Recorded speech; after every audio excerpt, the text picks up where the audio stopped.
Good morning. Good morning. Good morning. It's Tuesday, August 22nd.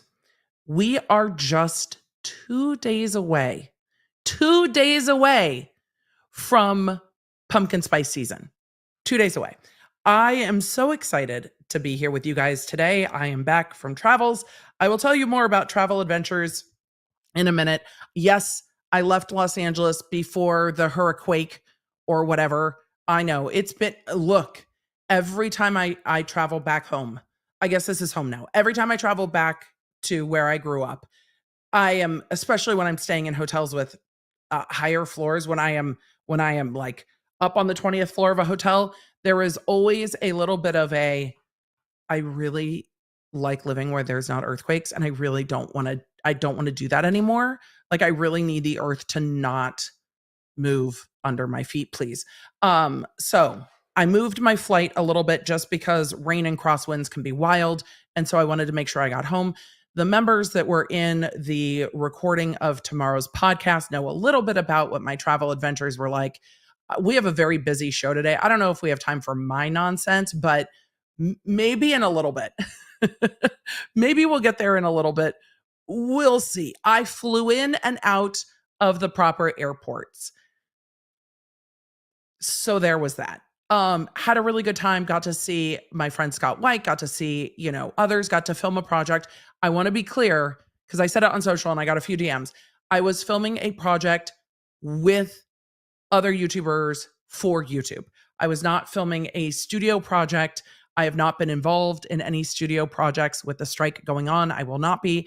And I even the studio project I'm in right now, which is number 1 on Netflix, I was not involved in. So so there's that. Tomorrow's podcast, I am talking about the end of what I think is the final Amber Heard insurance lawsuit. I am in that.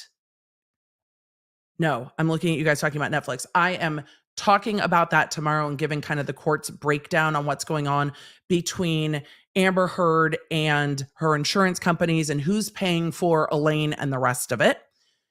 And then I also talk a little bit about that Netflix Depp v. Heard and my thoughts on it. Just briefly, I know a lot of you were like, I had fun seeing you. That's fantastic. It's always fun to be seen. I'm here on your television device or wherever you're watching all the time. So for a lot of us, we just don't need to really rewatch or relive the trial or clips of it. But for me, it was fun to see other content creators whose coverage I didn't get to see during the trial, I guess. So, there's that. So I talk about that tomorrow. And I talk about, the fact that I wasn't a part of that and was not asked. So with all of it, that's what I talk about on tomorrow's podcast. The insurance stuff I find really fascinating. I hope you enjoy the fascination with the insurance stuff. It really is. These are like the deep practical issues of a lawsuit. It's like, who's paying for what? Oh my God. How are the lawyers getting paid? Why are there multiple insurance companies? What are they fighting over? I find that really fascinating in the law of it all. Like la, whatever. No, in the law stuff of it all. Like that is the behind the scenes, deeply legal stuff that's going on in these cases that we never talk about. So that's tomorrow. Today, we are talking about, we have a few quick bits and we are talking about Kohberger one more time. Will there probably be more documents while I'm live? Great. That'll be great. Douglas Stevens, no, they used my content. They just didn't get my permission or pay me. So there's that. They didn't license it. They didn't get my permission to use it. They just used it. So whatever. It's just funny. It's just funny. In a documentary that's like content creators, made money off of this trial. And then it's like, and you're making money off of content creators. Interesting. You leave that part out. So weird. So Today we are going to go through the second part of the court hearings and look at the lawyer arguments. That's what I'm covering. I want to see how the lawyers are arguing. I want to see what the court does. See the scheduling order. Sorry, my throat is just like, what is happening? See the scheduling orders. And then go from there. The scheduling order is going to give us a heads up of what the court is doing and how they're feeling about this trial. This trial is supposed to be 6 weeks away. I'm going to give you my thoughts on that as we get through it because 6 weeks is literally tomorrow in a case like this. So we're going to go through all of that, but we've got some quick bits to go through. First, I'm just trying to decide which one to do first. We're going to do Britney second, I think. We'll do some Real Housewives stuff first. So with all of that, replay crew, we will be time stamped down below. Hearts to you. You guys know what tomorrow's podcast is on. Thursday, maybe we will just round out the week and do the last of the sidebars. You guys have been asking for them. I had a lot of fun reading them. I am getting ready to be off for a week. So it might be fun to just finish up the sidebars. Honestly, I am burning with curiosity to see the sidebars during Dr. Spiegel. I have not read them. I have not watched any content covering them. I have seen lots of messages from y'all about how wild they are. And I learned a lot from the sidebars. I really have. So I think we'll just finish the sidebars this week and just like round out the week and be like, good work, everybody. And then dive back into the more deep dive legal coverage when I'm back from vacation. It seems like that's a good plan for the week, right? Dying for some of those sidebars. I'll definitely do the closing argument sidebars. I want to do those too. So let's roll the intro. Let's talk a little bit about scheduling and where you need to be to find out about scheduling, because we have a bunch of stuff coming for you, law nerds. And I want to make sure that you are the first to know, because those of you that are in the loop, I want you to know before I talk about things on a live stream. Once I talk about things on a live stream, like there's 10,000 of us at once and we all know. I want those of you that want to know first to be in the loop first. We'll talk about that in a minute. Welcome to The Emily Show. I'm Emily D. Baker, the internet's go-to legal analyst and big fan of the cursey words. I've been a licensed attorney for over 17 years. I'm a former prosecutor, and I break down the legal side of pop culture and entertainment stories we can't stop talking about. We should just get into it. Let's go. My sound seemed a little bit low. That was the podcast intro. Because the podcast was queued up from yesterday. So, do we need to roll the intro again? Probably not. Are we going to just let it be the podcast intro? Y'all heard the music and you're like, it's fine, right? Because it's fine. We are professionals here, friends. Maybe today's just going to feel like a podcast episode. It's feeling podcasty. And it's just feeling podcasty. Yay. So let's get into, it's fine. We get it, right? We know who we are. We know what we're doing. It kind of is the Emily Show every single day, even though it's not on the podcast feed every single day. It's just fine. We need to talk about where to stay up to date on all the info. LawNerdAlert.com. Here's the problems we've had with notifications. YouTube notifications are not always consistent. I have had many conversations with YouTube about YouTube notifications. There are a lot of complexities to that system, but what it does not work well for always is letting you know exactly on time when I am starting. And it doesn't help when, things have gotten changed around or you need to go to look for a members only live or whatever. So that wasn't a perfect system. So then we went to the text crew, but the text crew is really only the US. There are so many of you that love this community and the content that can't be in the text crew, like literally just can't be in the text crew. And that's really frustrating too. So the text crew wasn't a perfect solution. Then there is email. LawAndOrderAlert.com is email. But email, sometimes you get it within 2 minutes of us sending it. Sometimes you get it 30 minutes of us sending it.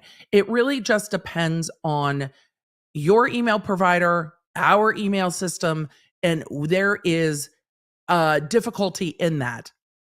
And Bijou Girl, sometimes your receiving email system will mark them as spam or as promotion or whatever, and you won't see them. So you will have to check your spam folders.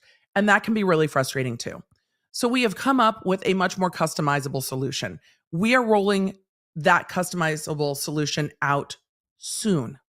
So with all of that, I need you, some of you in the chat know exactly what's happening. I need you to sign up for Law and Order Alert so you can be in the first wave of those that are going to have access to the solution that we have been building out for, it feels like 8 months. I think it's been slightly less than that. I think it's been like 5. It feels like it's been 100 years. So lawandorderalert.com, you'll then be in the first groups to know what we are doing, and you will be in the first groups to know about the new Law and Order University merch that we are working on. So if you just go to lawandorderalert.com, you will get signed up and you will not miss it. When we roll out our new solution, I will be shutting down the text crew. So text crewers know I will be shutting it down. Yes, it is international. Yes, it is free. Yes, it is all the thing. Yes, CeeLo, it's been 84 years and I remember it like it was yesterday. So we will still use Law and Order Alert to give you kind of a roundup once a week, but we will not be using it for trial notifications once we roll out our new system. So if you're already on Law and Order Alert, you're good. You don't have to sign up again, but we will keep you in the loop of new things. But yes, it will be international. That was a must. And it will be much, much faster. And I don't have, look, here's the thing I hate the most. I hate it when I reach out to a company and I'm like, hey, half of my text crew didn't get this. And their response is, well, sometimes texts don't go out because of this, and sometimes they don't go out because of that, and sometimes this carrier delivers them more slowly. And when you send them out in bulk, it goes like this. Stop it. I need more control than that. I need to stop being at the mercy of, well, sometimes it does this, and sometimes it does that, and sometimes blah, blah, blah. Stop. How do I have the most control? And that is what we have built. So that's what we are doing. And I know a lot of you love the notifications in Instagram. Those will stay there. Those are not available internationally. Not everyone has access to the Instagram channels. And I don't want our international crew to not get notifications. Because y'all, when you're in Australia, are like, excuse me, I want to know when verdicts are coming in too. I understand it's the middle of the night. But I want to know too. And then y'all can choose. So Rachel, you are exactly who's on my mind when it's, hey, I want to know what's going on, especially when we're doing trial coverage. And we want this to be rolled out before we get into trial coverage for Idaho so that I can notify you with who's on the stand, and I can let you know when we're switching witnesses. I can let you know if we're missing a day. I can just keep you in the loop. And I can't wait. So lawandorderalert.com is where you need to be so that you know all the things that are coming, and you are the first to know. The members will also know. Is there a place I can listen to this stream that isn't YouTube? I like to listen while working, but I have to keep my phone open to listen. Thank you. Jess G, I am considering turning the streams into a podcast on YouTube, because then you'll be able to listen to them in the background, but only on Replay Crew. So I am thinking about creating them as podcasts. So once YouTube rolls out listen in the background for podcasts, because YouTube is going to be rolling out listen in the background for podcasts when you don't have to be a YouTube premium member to do it. And so we might do that. So the playlists are podcasts, and then you can go to the playlist and just listen to them in the background. But YouTube Premium lets you do it now. But YouTube is rolling that out for podcasts. I really hope that wasn't NDA'd. I think they announced that publicly. I'm going to go with they've announced that publicly. And that I'm not spilling the tea. But it's happening. The Emily Show right now is the only one that's on the podcasting apps, but you can listen to the podcast in the background. So I'll ask if that's something you guys want. We can do that. We can just make it happen. And then I can put the different, they announced, Brandon, thank you, Brandon. Brandon's like, girl, you're good. Girl, you're good. They announced it publicly. So what I could do is make the live streams a podcast playlist in YouTube, and then you can listen in the background. So we could do that. And then you can listen in the background. I'm here for a workaround, and you guys, not having to pay YouTube more than you want to pay YouTube. I'm here for it. So let's see. I saw one question from Stardew and Pops. I listen to the vids with the vids on in the background. What's the difference with podcast? If you don't have YouTube Premium, you generally can't listen in the background with your phone turned off. The screen still has to be on. So not everybody has YouTube Premium, but the podcast is a workaround, and we're podcast length.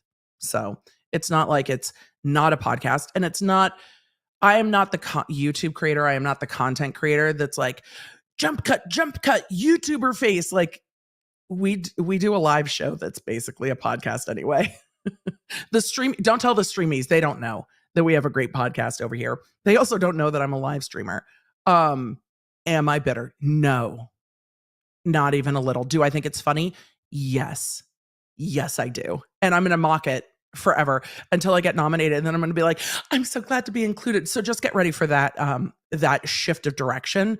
And then I'll just be like, don't worry, it'll happen. I'm teasing. So you can listen to YouTube in the background. I think we can just make it a podcast. I will give that a try, and see how you like it. I will start with some of the playlists for the trials that I've done and see how that works. And we'll test it out and see what you guys think. And I'll ask you guys to test it and then see what you think. Lizzie, thank you for the gifted memberships. You guys are always so generous with gifting memberships. Thank you. Where did I see it? Somebody said H3H3. Laura said H3H3 is attending the Streamies this year. Well, good. They should show up. So, I call it the Steamies. A la Ethan Klein. It's just a funny thing. With everything, there are politics with all things, including award shows, even award shows on YouTube. B2, thank you for the gifted membership. So let's roll into our quick bits, and then we're gonna roll to these hearings, and then we're going to do it. Amora, I see your question in the chat. Will you email us at help@EmilyDBaker, and I will send you a link to make sure you can get one. Those were a limited time, but I will make sure that you can get one. Just send an email to help@EmilyDBaker and just put that in it, and I will make sure that we can get you one. Don't worry about it. I will take care of you. So just ask. Help@ is all of our customer service through the shop. So for shop questions, we will do that. Did I really get a gift? You did. You did. So let us go to our quick bits and then get into it, and then we'll get to Q&A. Yeah? No. Quick bits, court hearing, Q&A. That's the plan. What was I saying? It's been so long since I've gotten to play the quick bits bumper. I don't even know what's happening. Quick bits. Love our quick bits bumper, and it's been a million years. So here's our first quick bit. We're going to talk about what's going on with Jen Shah. Look, law nerds, have you guys been listening to Queen of the Con? I love Queen of the Con. I absolutely love Queen of the Con. I got to be a contributing producer on it. So even though it is not my podcast, I got to have a lot of input on the podcast, work with an incredible team, work on a produced podcast. And again, we recorded Queen of the Con, and then it was produced with other interviews and then put out. The production on it is incredible. It's a much different type of podcast than I do, because it is it is like a certain amount of episodes and that's it. Where mine is like, we are editing till Tuesday to get it loaded to go on Wednesday because we're recording on Monday because we are dealing with news that's moving along more quickly than taking a retrospective. So it was really fun to be part of a produced podcast that's doing a retrospective and is not on the hustle and grind of the Emily show. I mean, when we talk about the way that the Emily show is running, it is record on Monday, edit on Tuesday, sound fix on Tuesday, like get ready to release on Wednesday morning early. So it is a constant new production where Queen of the Con is all recorded, produced, sound effect, that cuts are put in for ads and whatever, because it's a podcast through iHeartRadio. So all of that is done in advance and then they drop weekly. It's a whole different world. And it was so fun to be a part of. I like being a part of projects like that where I'm asked for my input and then I share my thoughts and content. It's so weird how that all works together. Amazing. So I love being a part of projects like that. I was thrilled when they asked me to do Queen of the Con, thrilled to do it. So for those of you that haven't been listening, this season is about Jen Shah. And the update on Jen Shah that we're going to go through, I have some thoughts about, because this is about Jen Shah and her wage garnishment. Jen Shah was a Real Housewife of Salt Lake City, pled guilty to wire fraud, was running a scam through telemarketing services, was ordered to pay $6.6 million in restitution, and also was ordered to forfeit property in the amount of like another $3 million. So it ended up being a total of like $9 million to Jen Shah. The 6.6 in restitution is joint and several with other defendants as well. So Jen Shah, after Jen pled and was sentenced, the government sought a garnishment order. A lot of you asked about the garnishment order, about what that looks like. And since we don't always see them in cases, I thought it would be nice to circle back and take a look at what this final garnishment order looks like. And then if you want to see some more of the documents like NBC Universal's response to the garnishment and stuff like that, I can go and pull those documents as well. They were unsealed yesterday. So this is pretty timely for us, and we are going to go through this final order of garnishment, look at who they tried to garnish from Jen Shah, and then what happened. So let's go. Is my screen shared? No. Are we ready? Yes. Is the screen share ready? No. Is that okay with me? Also, yes. All right. Let's do it. Ba-da-dum-bum-bum. Let's do it. All right, wild things. Final order of garnishment. This is docket 696 from April. And I said some of these were recently unsealed, so we now get to see them.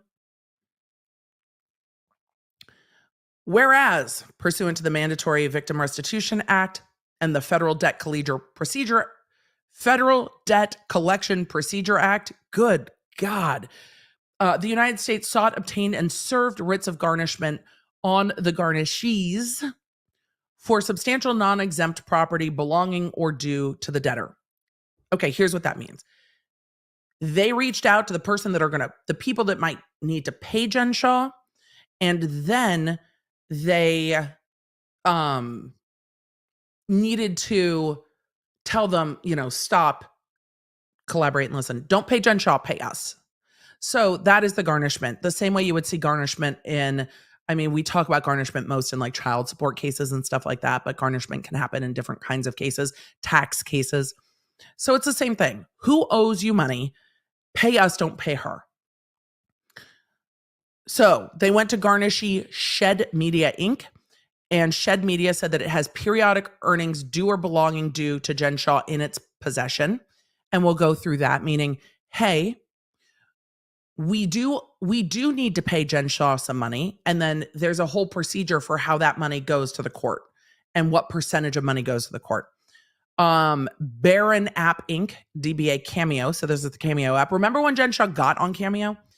This is the Cameo app, answered that it has a talent wallet in which consumers pay money to celebrities for fulfillment of orders through its online marketplace, but the balance in Jen Shah's wallet is zero. I don't know if anyone paid Jen Shah for a cameo. I'm sure they did. The Housewives can do really well on Cameo, but it might have taken, she might have taken that money out before she pled guilty or after. Anytime before she was sentenced, she could have taken money out of that wallet and it would have been proper. So we'll see.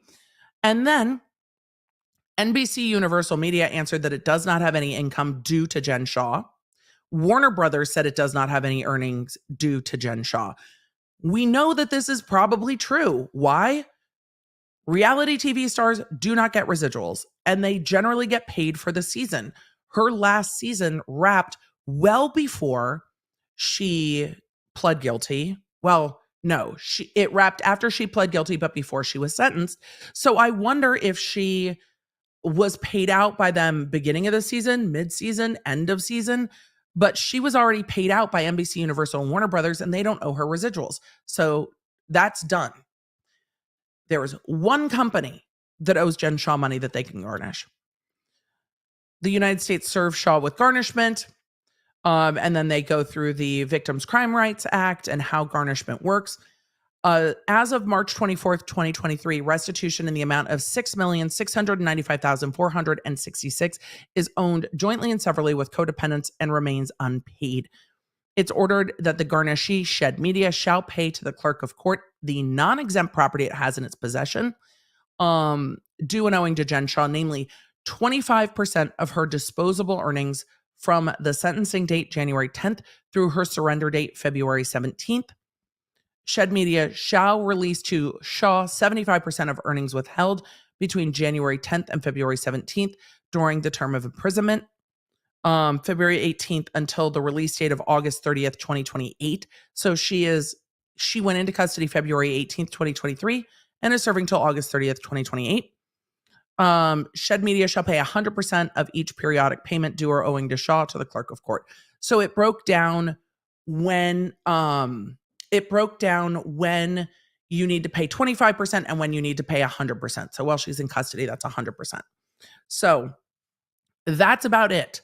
Upon release from custody, when earnings and income may be required and necessary for living expenses, Shed Media shall pay 15% of gross monthly income or 25% of disposable earnings, whichever is greater, to the clerk of court. So after release from custody, shall then continue to pay. So let's go to Shed Media's real quick and see what the amount of monies they have for garnishment there is.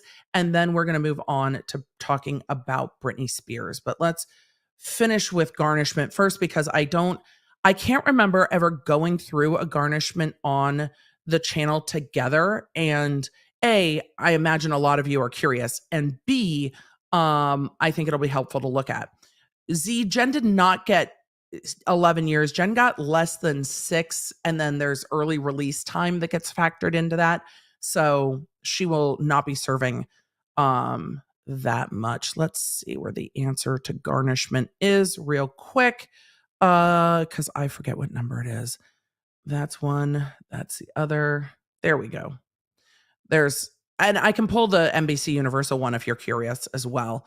But Shed Media, I don't know if Shed Media is a company that is Jen Shah's loan out company, or if this is a production house that pays Jen for the production of Housewives.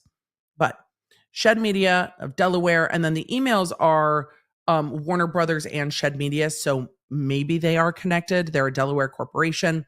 On February 15th, they were served with the writ of garnishment. Garnishee has contracted with or employed the judgment debtor, Shah, from 9/20/2019 to present. So that's around the time period of Housewives. Gross earnings, $34,500. I don't know what time period this is for. Income taxes withheld over $9,000. FICA $2,000. State income tax $1,000. Medicare tax $500. Total tax of withholdings $13,000. Disposable earnings $20,000. 75% is $15,000. Non-exempt is $5,000. Disposable earnings less $217 is about $20,000. So the amount that they're really required to pay over is about $5,000 towards that 25 million, not 25 million, 6 million that is owed. So 6 million. 6 million. But that is a Shed Media produces Real Housewives. Steve C, thank you for that. Should I have Googled? Yes. Did I Google? No. Should I have Googled? Yes. So if that's the production company, they still have a bit of money that they owe Jen Shah. I don't know if they pay production. I should ask someone. I don't know if they pay production like an upfront and then at the end of production a certain amount, if this is her end of production amount, but this is about, I don't know, $5,000. That's 25% because she's not still earning money producing Real Housewives while she's in custody, right? And it's 100% of anything she's entitled to while in custody, but she's not entitled to anything while in custody because she's not still using it or she's not still filming. So $5,000 is not a very big drop in the bucket of over $6.6 million that need to be paid. Nobody else owes her money. Cameo doesn't owe her money. Warner Brothers Discovery doesn't owe her any money. So that's about it. She has no other income coming in. Brandy asked, which prison is Jen Shah in? She is in Camp Bryan with Elizabeth Holmes. We talk about that on, I believe it's this Thursday's episode of Queen of the Con. We talk about Jen Shah and Elizabeth Holmes and what they might be cooking up when they're in custody together. No, I don't think they are cooking up illegal drugs. I think they are hatching business schemes together. All right. So, are we ready to talk about Britney Spears' divorce? I didn't think that's words I would be saying. I didn't. I really didn't, but here we are. Here's the thing. All of this makes me sad. I don't like talking about divorces. I don't talk about divorces often. The kind of exception to that rule has been the property fight with Angelina Jolie and Brad Pitt over the winery, because the winery is a very, very wild legal issue that I find fascinating. The Britney Spears divorce, I imagine, will go into mediation privately, and I will not be digging into it at all. I'm going to cover these documents that have been filed, documents in court, and that is it. I am not going to speculate, and I ask you to give some grace and do the same. I am not going to speculate about why they're getting divorced, who's at fault for the divorce, what is going on with this divorce. Again, this divorce could get withdrawn. We have seen it happen in other cases where a party files for divorce and they reconcile. I hope there's a prenup here. And if there is, the prenup will lay out this process and how it works. I honestly want Britney to be happy and loved and taken care of and feel safe. And after going through her conservatorship, I imagine it is going to take a lot of work and therapy to get to a point where she could feel safe and trust anyone. So that is constantly my hope for Britney, is that she finds a way to feel happy and safe. But this divorce is hopefully not going to play out in the media, and hopefully will just be left alone, because I imagine there is a prenup. I can't imagine that Rosengart would let her get married without a prenup while they were winding down the conservatorship. And this divorce might run into a few hiccups because Britney, depending on prenup or no prenup, Britney is going to have to disclose some financial information. But I don't think Britney has that financial information yet, because all those fucking accountings are still outstanding from the conservatorship. So this might get delayed because of the accounting stuff in the conservatorship. And we might end up seeing what we saw in the Kanye West, Kim Kardashian divorce, where the court declared them divorced before settling the assets. And that could happen here, where the court could say, okay, You two are divorced. You are both legally single, but the assets aren't done yet. And that might happen here. I'm waiting for that to happen in the Girardi divorce, where the court just declares them both legally single for whatever it matters, and then deals with the equitable division of the assets, but deals with the divorce property after the bankruptcies resolve, and that can happen. So, is that called bifurcation? Yes, it is called bifurcation, and they can absolutely do that. Could this be a way to force the accounting? The accounting's not going to move any faster than it does because the accounting is going to trial. Mary Jane, really not Sarah? Yes, on the podcast last week. So with all of that, this just makes me sad. I find myself more and more, the older I get, looking at the stories that come out on TMZ or People or whatever, and just feeling in my soul the leave Britney alone meme. Like I feel it in my soul. Like I don't know. I don't know if Britney wants to go away out of the public eye and be left alone. She seems to want to be on Instagram, and that's her right. It's never going to stop. So I hope that by covering the documents, we can at least bring in what facts are known about this, and just lean into these are the facts that are known. And then we'll get to the facts. Well, the rest of it is not facts that are known. So let's just get into the few facts that are known. And I hope there is a prenup, because she has a book getting ready to come out that's already been on pre-sale. So, those would be the only things that would really be marital assets, because that's all she's done. Unless, she has released a few songs. One song? No, not since she was married. I can't remember exactly the timing. ADHD, time is a construct, of when her song came out with Elton John, if that was before the marriage or not. But that would be in her business, and this should just be handled by I don't know, prenup, one would think. Look, prenups are always a good idea. Let's see, what did I pull up? This is the cover sheet. Let me see if there is anything in the cover sheet we need. No, there's not. It's just signed and has an address on it. We're not covering that. Let me double check this one and make sure that only the business addresses are on it real quick, because I think I checked last night, but I was also listening to Runkle's stream while I was checking. So I just want to double check. I know they're public records. I just hate it. I always try to make sure that we cover it.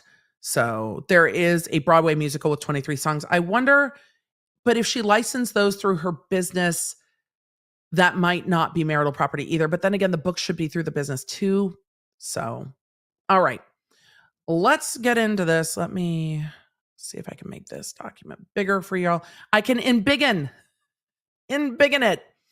All right. This is petitioner Sam Asghari. So he's the one filing it. Respondent is Britney Spears. Dissolution of marriage. We are married. Petitioner, respondent has been a resident of the state for at least 6 months. So they've been residents of the state of California. Statistical facts: date of marriage, June 11th, 2022. Date of separation, July 28th, 2023. Time from date of marriage to separation, 1 year, 1 month. And then this was filed with the court on 8/16/2023. So he's saying that they technically separated July 28th. There are no minor children. And of course, Britney's children are with her ex-husband, Kevin Federline, in Hawaii, and hopefully safe from all of the horrible fires that have impacted Hawaii. Divorce grounds: irreconcilable differences. This will take about 6 months in California if there isn't a lot to litigate with a prenup. If he's fighting the prenup, it'll be a problem. Spouse or domestic partner support payable to petitioner. Terminate the court's ability to award support to respondent. So all that says is Sam is asking for spousal support and asking to not have to pay Britney spousal support. This says confirm as separate property the assets and debts in the following list. The following list is: Sam has yet to determine the full nature and extent of the separate property assets and obligations of each partner. Separate assets are what is Britney's that belongs to Britney. I don't know what assets, if any, that Sam Asghari came into the relationship with. There might be residual payments there. He has acted. There might be retirement accounts, vehicles. He could own a separate home that was purchased before the marriage. It seemed that her home was purchased before the marriage, so that would be separate property, those sorts of things. Petitioner reserves the right to amend this petition to confirm proof, which is going to have to come from really from the conservatorship. Determine rights in community and quasi-community assets and debts as follows. There are various items of community and quasi-community assets and debits, the full nature and extent which are unknown to petitioner. So they're going to want a full accounting. Petitioner reserves the right to amend. Attorney's fees and costs payable by respondent, other. Pursuant to the Civil Code, petitioner requests a statement of decision with respect to any contested issues submitted to the court for determination within the proceeding.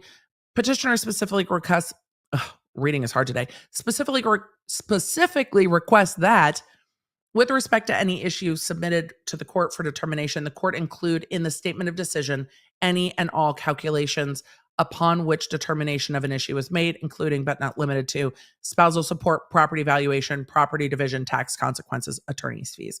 So they want the court to go through this formally and to make sure that everything that's decided is written. This is going to take time. Glitz and glitter. I thought you had to be married for 10 years in California to get spousal support. No. In California, 10 years is the marker unless it's changed. I haven't looked at this in a number of years, but I don't think it has changed. 10 years is the marker for a lifetime of spousal support. Otherwise, spousal support is a small percentage of the total marriage. So if Sam Asghari wants spousal support, it'll be like 6 months of spousal support or whatever. So it will be a small amount of spousal support for a short period of time, because with the court, it's a percentage of the length of the marriage up until 10 years. And at 10 years, it is for the rest of one's life. So again, I personally believe, it is my opinion. It is like my opinion. It is like my opinion that prenups are helpful, that having a conversation about what will happen if your marriage ends is a useful conversation to have. This is like when you're starting a business partnership. Don't even get me started on my opinions about business partnerships. But when you are entering into any agreement, business relationship, working relationship, agency relationship, have a conversation about ideally what is fair when this ends. Have that conversation when y'all like each other. Because having that conversation when y'all don't like each other is a giant fucking disaster. Ask Lawn Lumber. He deals with domestic relations. Once you get into a circumstance where you are dissolving a relationship, you are also dissolving property, feelings can overcome logic sometimes. And knowing what people are taking away with them is fair.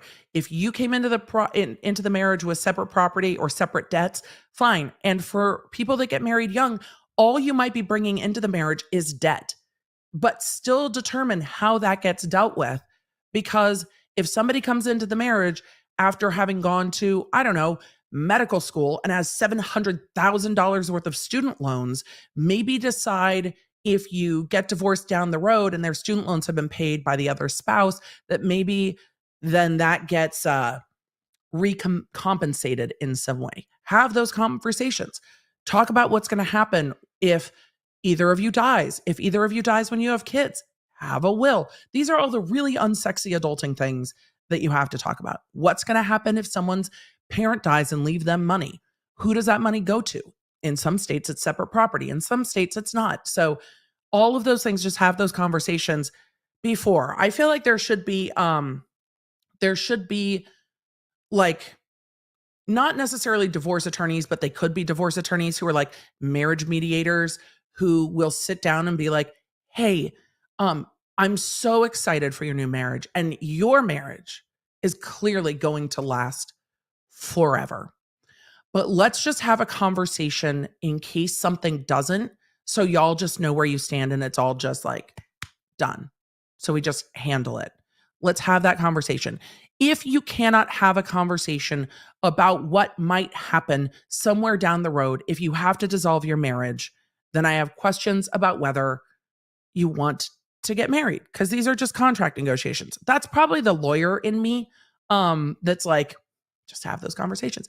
And if you didn't have a prenup, at least have a will or a living trust, or decide what's going to happen to your assets if something happens to you. Not sexy, basic adulting. Sorry to be a bummer. Should we talk about Idaho instead? Because look, what you don't want, and I have seen things go horribly wrong. I have done pre-divorce consulting. I have seen people do the shadiest fucking shit pre-divorce, hiding assets, moving bank accounts. I have seen spouses that had completely separate bank accounts that their spouse never knew of and had to hire a PI to find. You truly never know. Like, I feel like I know, but you don't always know.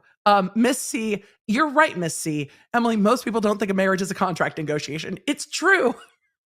It's true. It's true. But you have to be able to talk about it. Look, you have to talk about what happens if you die. You have to be able to talk about like what you're I didn't mean to get into Emily's relationship advice, but here we go. You have to be able to talk about your vacation style. This is of critical importance. Otherwise, you will find yourself sitting at like a stoplight in Iowa screaming over what to get for dinner because you're hangry and have been traveling all day and you guys never had that conversation. So have the conversation about your travel styles. If you have somebody who wants to adventure travel and somebody who wants to curl up with a book in a forest travel, it's very different. Have those conversations. There's a lot of things we need to talk about that used to get covered with church that doesn't always get covered that way anymore, because not everybody is part of a religion that does like premarital stuff. Have that conversation together. Have that conversation together. How do we want to travel? What kind of vacations do you see yourself wanting to take? How do you want to save for retirement? Or are you like living La Vida Loco? Like, you know, spend it and die young. Like what is your threshold for investing? Like, make sure you're not marrying like a crypto bro. Know that up front. Ask them, how many NFTs do you own? We need to have a conversation.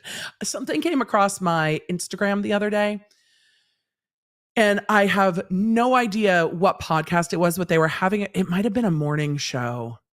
And they were having a conversation about, hey, if you don't want to like hire a PI, if you're dating in like 2023, if you're swiping left and right, go on a trip with them and find out if they have TSA pre-check. Because at least if they have TSA pre-check, someone has done a background check on them. And I was like, this is absolutely a great idea. This is absolutely a great idea. Do you want to date someone that does not, that has not been TSA pre-checked? But these are conversations to have. And they don't always feel like fun conversations to have. And they are needed. Even better, global entry. Yes. The conversation should never stop if you expect things to last. That's true, because it shifts. And this is true too. This is true too. My husband has learned that truly. And we look, your life will shift and change. You need someone who can shift and change with you. Our lives in over 25 years together at this point and over 21 years married, our lives have taken unbelievable, unexpected turns. And I am very thankful that my partner and I, even when things are difficult, are like, we're in it for the marriage. Like, we're in it for the marriage, even when it's hard. And there are days that it is hard. And we're just like, I am mad at you. He's like, I am mad at you. And I'm like, I am mad at you. And we're like, we're going to take a deep breath and we're going to readdress this tomorrow. We're all just going to take a bath and it's going to be fine, because the marriage is more valuable to us. But sometimes you have to call it. And sometimes it is just not the right fit. And sometimes people change and you just cannot anymore. And in that circumstance, wouldn't it be nice to have a piece of paper that says, you take this, I take this, and we're not going to fight with each other? Because that fighting can get vitriolic. Ask Ian Runkle. Has Ian talked about his client that ended up in a criminal case because of something that he wrote on an alimony payment check? If he hasn't, ask him about that. Ask him about that. Oh, it also helps if you're all on the same page about extended family. Like if y'all view your extended family it's the same way, it's much easier. If y'all have different thoughts on extended family, it's harder.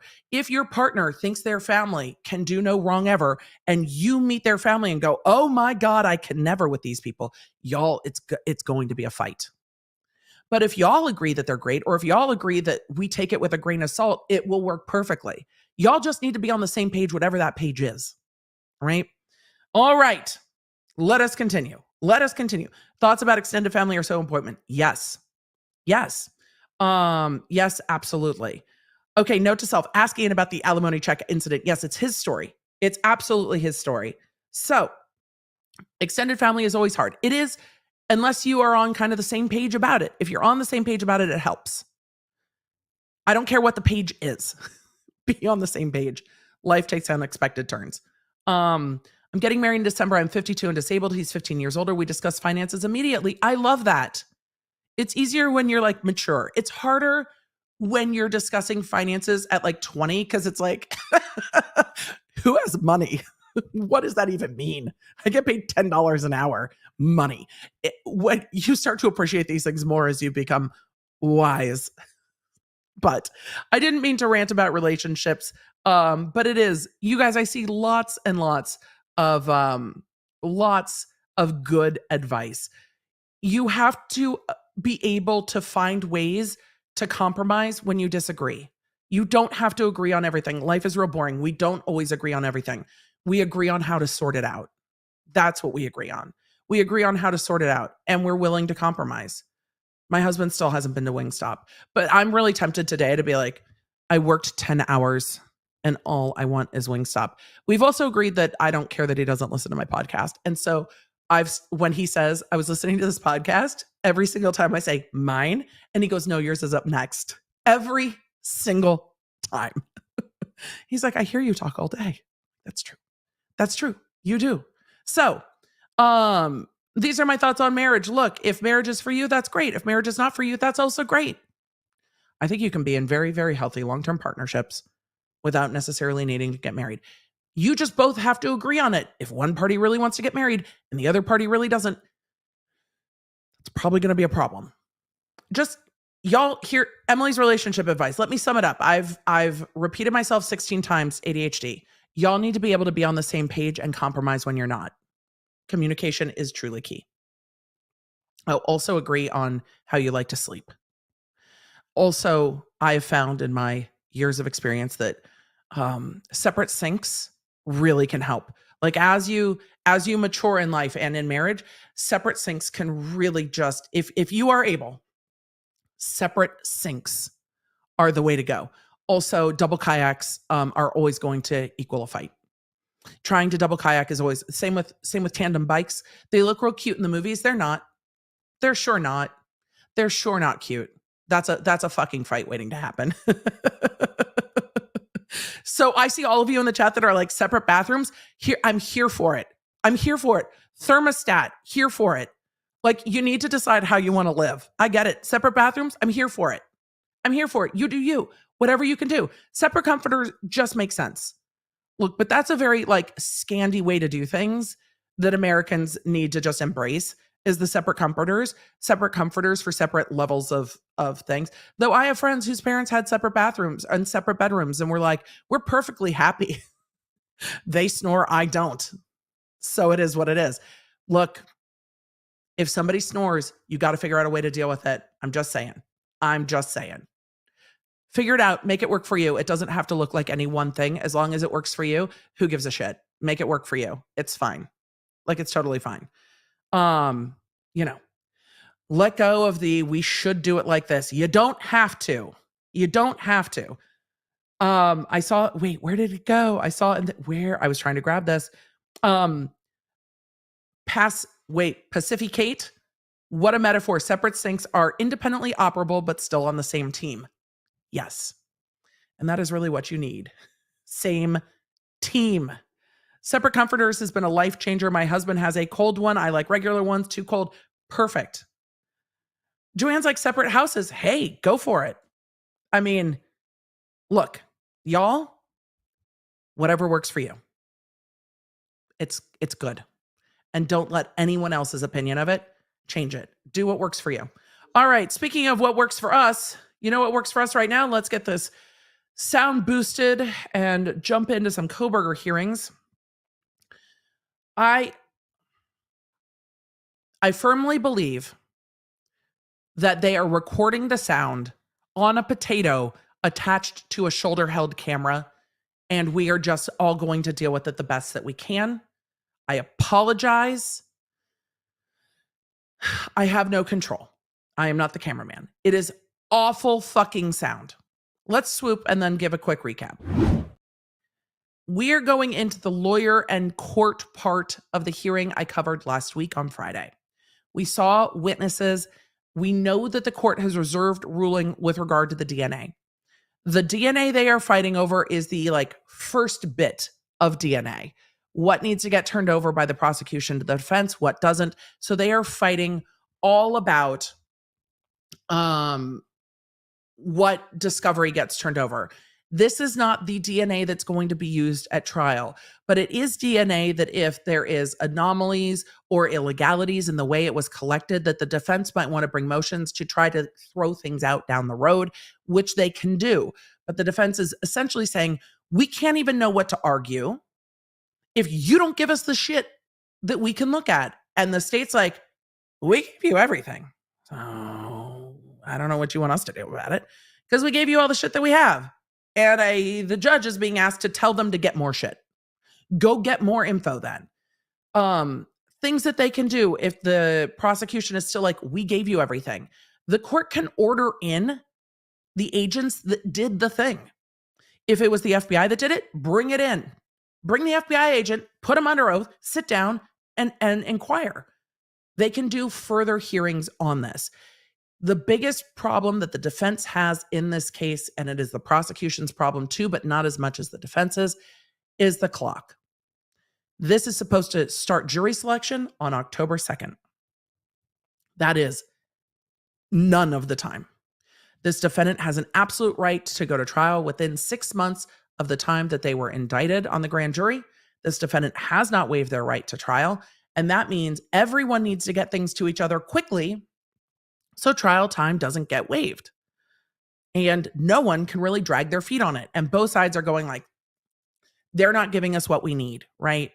The prosecution's like, they didn't give us the alibi. And the defense is like, we gave you what we have. And then the defense is like, you didn't give us all the, initial DNA stuff. And the state's like, we gave you everything that we have. So this is a back and forth of, we gave you everything that we have.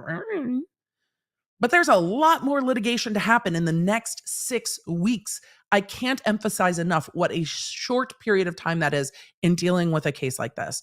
It is a tremendously short period of time. So what I expect to see today is whether or not the court reconsiders the motion to stay, that 36-day motion to stay. The defense has another motion to stay with regard to the way that the grand jury was impaneled.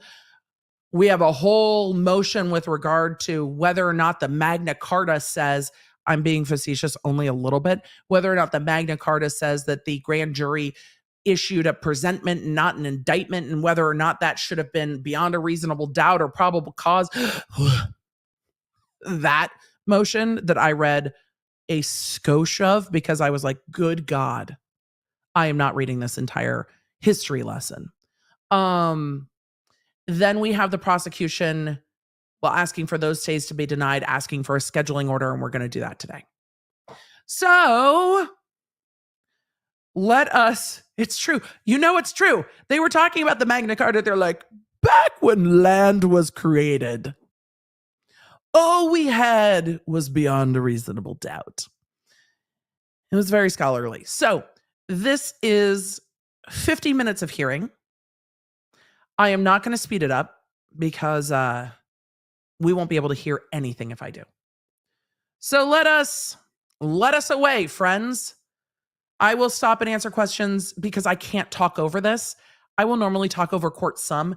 This one, it's too bad. The The sound is too terrible. I'm going to put closed captioning up towards the top, and we're gonna just go for it, right?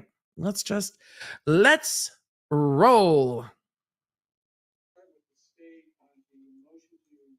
You've got to be joking me. Oh, that's me. Okay. That was me. I'm gonna try to boost this one more time and see if I can. I'm gonna boost. I have an external sound booster on my browser. I'm gonna boost it as much as I can. Wait, why are you asking me questions? They're asking. No, stop. What? Let's see if we can boost this a little bit more. All right. Fingers crossed. Speedy trial. That is also somewhat related to the second motion to stay proceedings. I guess we'll start with the state on the motion to reconsider the order. I'm going to see if I can do this one more time. Sorry, y'all. I know. Emily, should you have run this before? Yeah, I should have. I didn't. I'm going to boost it as much as I can. And hope for the best. At some point, I'm going to have to regulate it up and down, but we'll do it. All right. Let's see. Let's roll. I guess we'll start with the state. Start with the state. The motion to reconsider the order setting time for speedy trial. That is also somewhat related to the second motion to stay proceedings. It was filed July 25, 2023. Why don't you go, Mr. Thompson? Oh, no. He's asking the prosecutor to go first about the motions to stay. Thank you, Your Honor. Your Honor, we're asking the court to reconsider its order, wherein the court issued a limited tolling period, I guess, or stay, specifically for the purposes of extending speedy trial. My hair never stays in those clips. 7 days.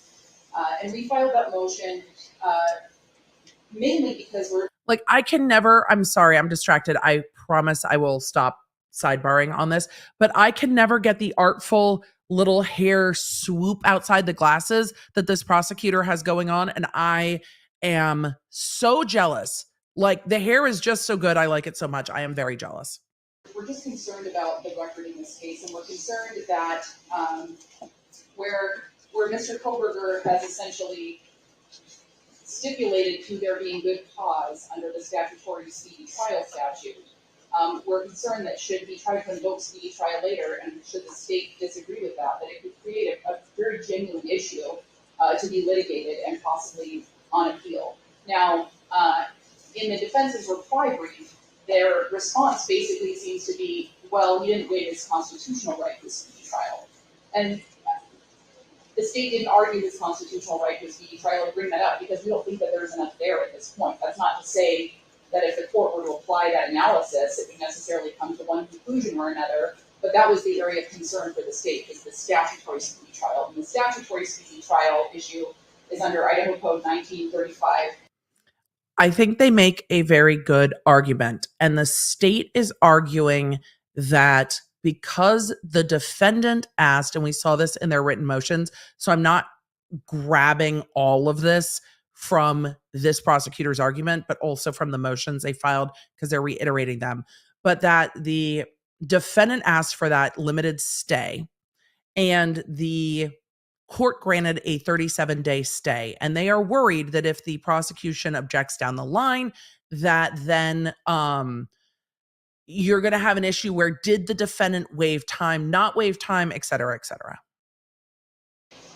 01, which provides that a defendant whose trial has not been postponed upon his own application, that their case can be dismissed if they have brought to trial within 6 months. Well, what we had in this case is the defendant filed his initial motion to stay, basically saying, I intend to try to get this indictment dismissed. I don't know how yet, but if the court could just issue a stay and give me some time to figure it out under Idaho Code 2-213, then I'll have time to review the materials and find a way to attack this indictment.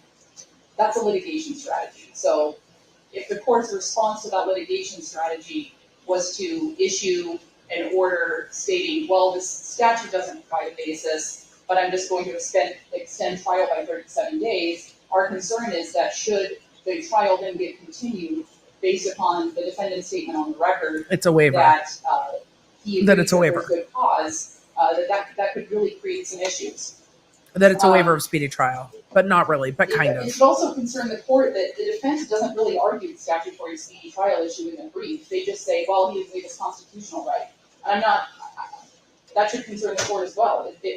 Are they agreeing that he's potentially going to be waiving his right or creating this issue down the road if the trial gets continued? I think it's messy, and that's a concern as well.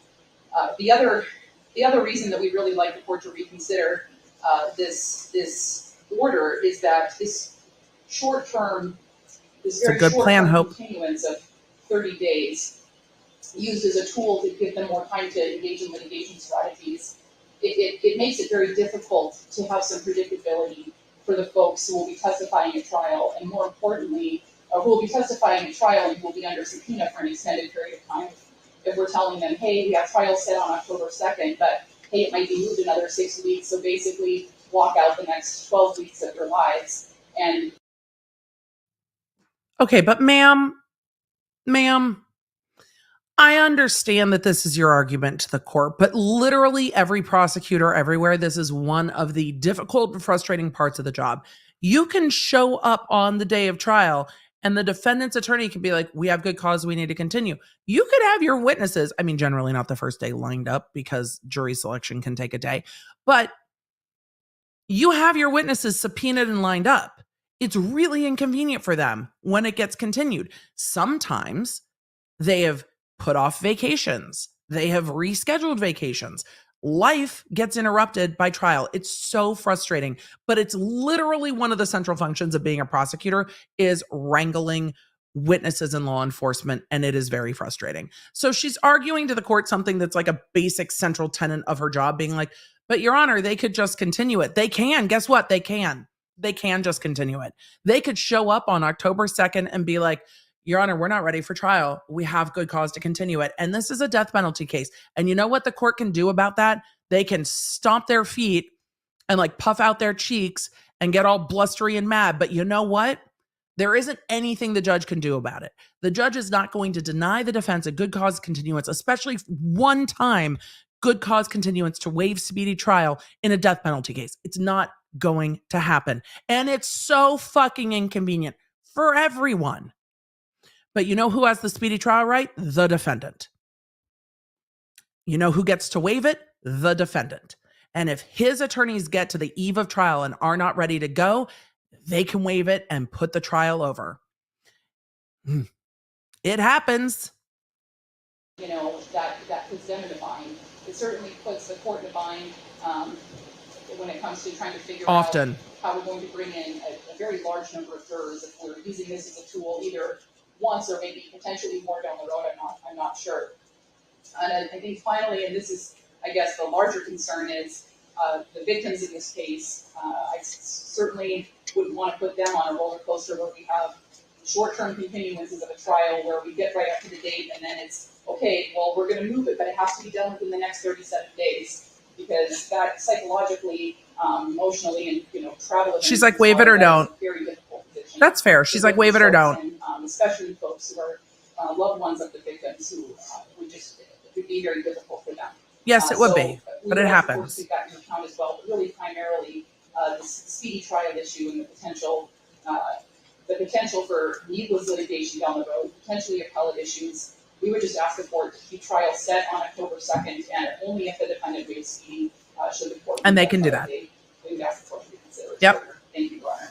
Thank you. My understanding is that the defense wants to keep it at October 2nd. So I'm not going to kind of piecemeal it along the way. Thank you, Your Honor. I mean, the only reason I granted that in the first place. So the judge is saying, I'm not going to piecemeal it. Look, if you want to waive defense, then you're going to waive. But I'm not going to put it over 10 days and then another 10 days and another 10 days. If the defense is going to waive time, I imagine Judge will say to them, okay, so do you need 3 months, 4 months, 6 months? Judge is not going to be like, okay, we'll give you 2 weeks and come back. We'll give you 2 weeks and come back. He's not going to trail this trial. Blocking out a court calendar for a 6-week trial or whatever they block this out for, 4 weeks, 5 weeks, is a substantial undertaking. So if this gets continued, Judge is going to be like, no, we're putting it over for months and months, and you're going to be ready to go. All right, let's keep going. Because, Well, yeah, why did you grant it? You have the right to get the grand jury transcripts and materials. They didn't have it yet, so that was the only way I figured. He was trying to accommodate the state's delay.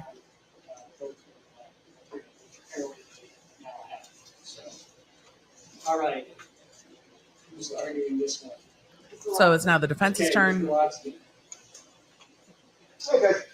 So we obviously differ a little bit as to whether or not we found anything off with the way that the grand jury went in this particular case. And I don't think the state probably wants to get into the nitty-gritty on that on the record, so I'll just correct it in that we disagree when we said that we needed to do some sort of a fishing expedition. We believe that we'd already brought to the court reasons why that statement could be issued. On my understanding of what the state's motion to reconsider is essentially saying there's something wrong with this order. My response was, there's nothing wrong with the order. There's nothing wrong with saying that there's essentially a pause on the right to a speedy trial. Now the state says, well, what about the statute? Well, that's a different area of litigation. And we can start litigating it now, but it doesn't seem right. So nobody has filed a motion to dismiss the case. This court hasn't even moved the trial date. And so if the question is simply, does the order per se the court issued essentially is sort of a speedy trial has been moved for however many days? 37. Is that going to create some kind of litigation? I think it does. I don't know, even if the court somehow took it back, that would necessarily change anything, especially given our current circumstances. Well, you haven't used it yet. Nothing's actually changed in terms of when the trial occurs or anything else. And so, from our perspective, Your Honor, I guess we should just say, I don't think this is right. He's like, I think it's fine. We're fine, Your Honor. We're all good. What does that mean in Fine. terms of statutory arrest and speedy trial? Is that something that we're going to have to litigate down the road? Maybe, but I don't know if it makes a whole lot of sense for us to get into that. As for the rest of the concerns the state has, At that point, you say, does the court even need me to address them? right now, nobody is saying that the parties aren't going to be ready to vote. So, when somebody at some point does that, then the court will deal with it. So again, I would say a lot of these are hammering concerns that we're hearing. While understandable, I just don't think there's much the court can do at this point. Okay. Well, 6 weeks away, I mean, we're all in ducks. It's really challenging, no doubt about it. The court says, well, it's 6 weeks away and we're all in, but it's really challenging. Even the court is like, how the fuck are you all going to get this case ready to trial in 6 weeks? This is an all-in, day, night, all the things to get this case ready. And I don't know how they're going to do it. Everybody's ready for it. Great.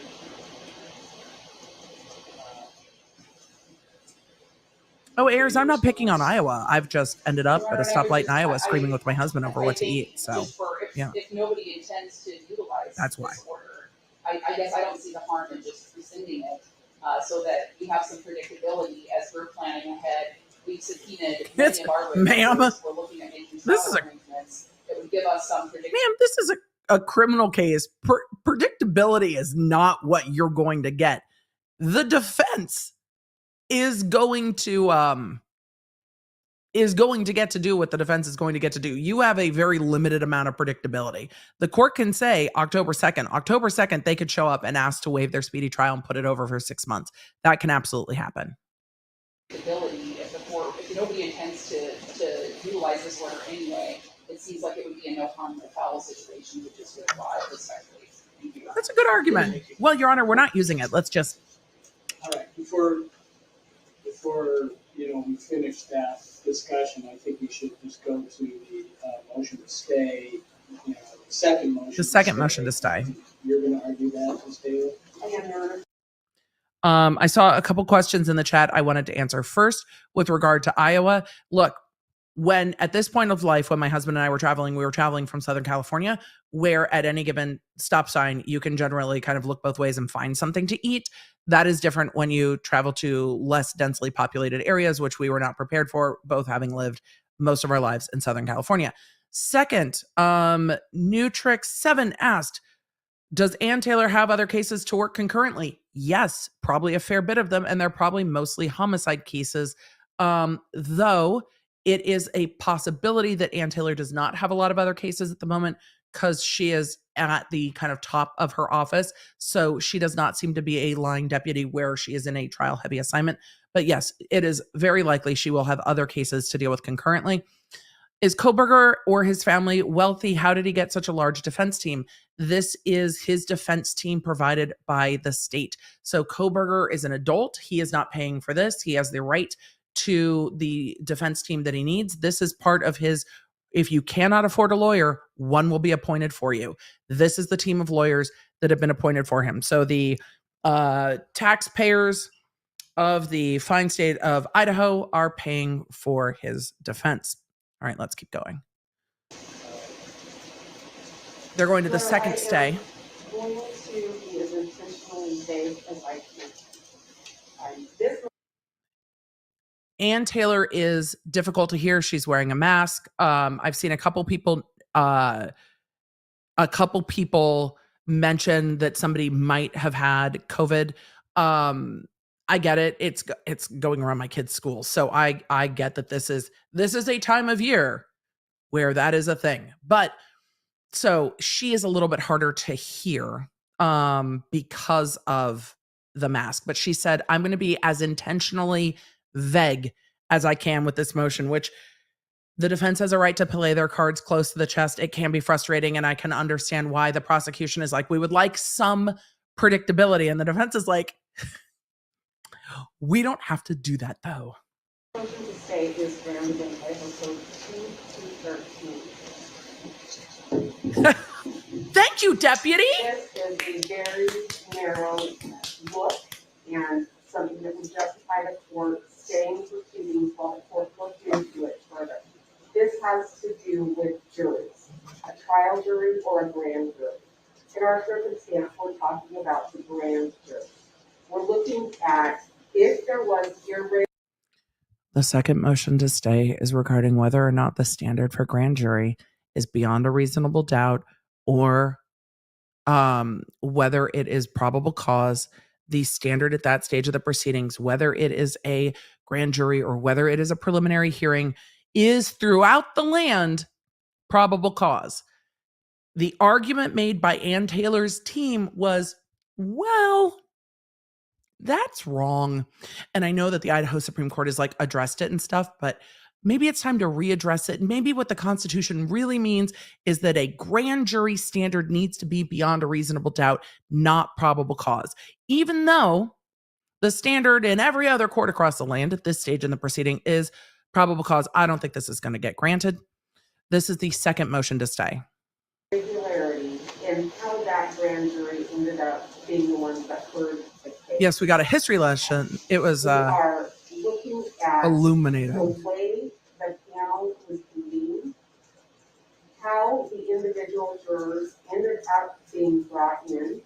Was it a public setting? Was it a public polling or calling of these grand jurors? And were these jurors people that had not sat on other juries in that same panel? Your Honor, one of the big areas that we recommend the court stay proceedings and look into is the impact on the number of jurors that were called. The number of jurors that should be brought in into a jury, according to the statute, is going to be dictated by court orders. In this particular case, Judge Gaskell, I believe, maybe Your Honor, issued the order for 45 jurors to be brought in. 32 were brought in.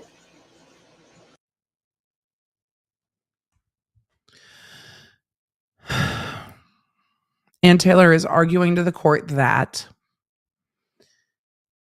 the court ordered 45 jurors come in and 32 were brought in.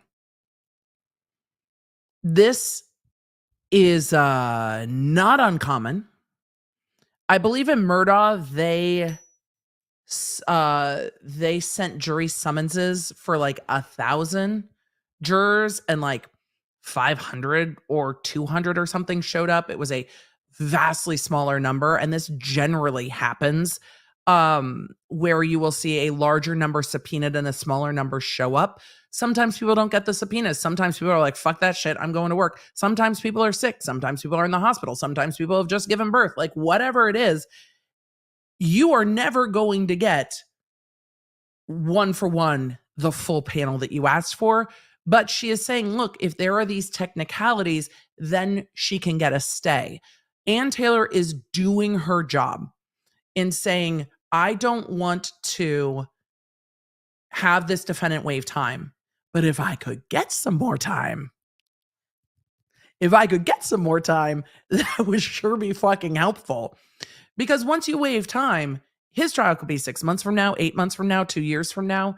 You've seen other cases in criminal trials where they keep coming to court and getting pushed out. Once that boundary line is removed, these things can get pushed out forever. So she is doing what she needs to do to argue for this stay, to try to hold on to both, right? This is Ann Taylor doing her best to have her job or have her cake and eat it too, right? I need more time, but this defendant's not waiving time. And they did that at the beginning too. They waived time for preliminary hearing to buy them more time at the beginning of the case because those two clocks are different. So the clock from arrest to preliminary hearing and the clock from an indictment and a finding of probable cause to trial are different clocks.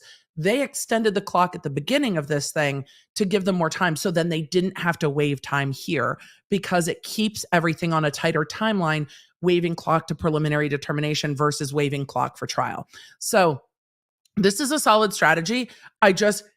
She is trying with a straight face to make arguments that are not going to fly, but she is doing her job.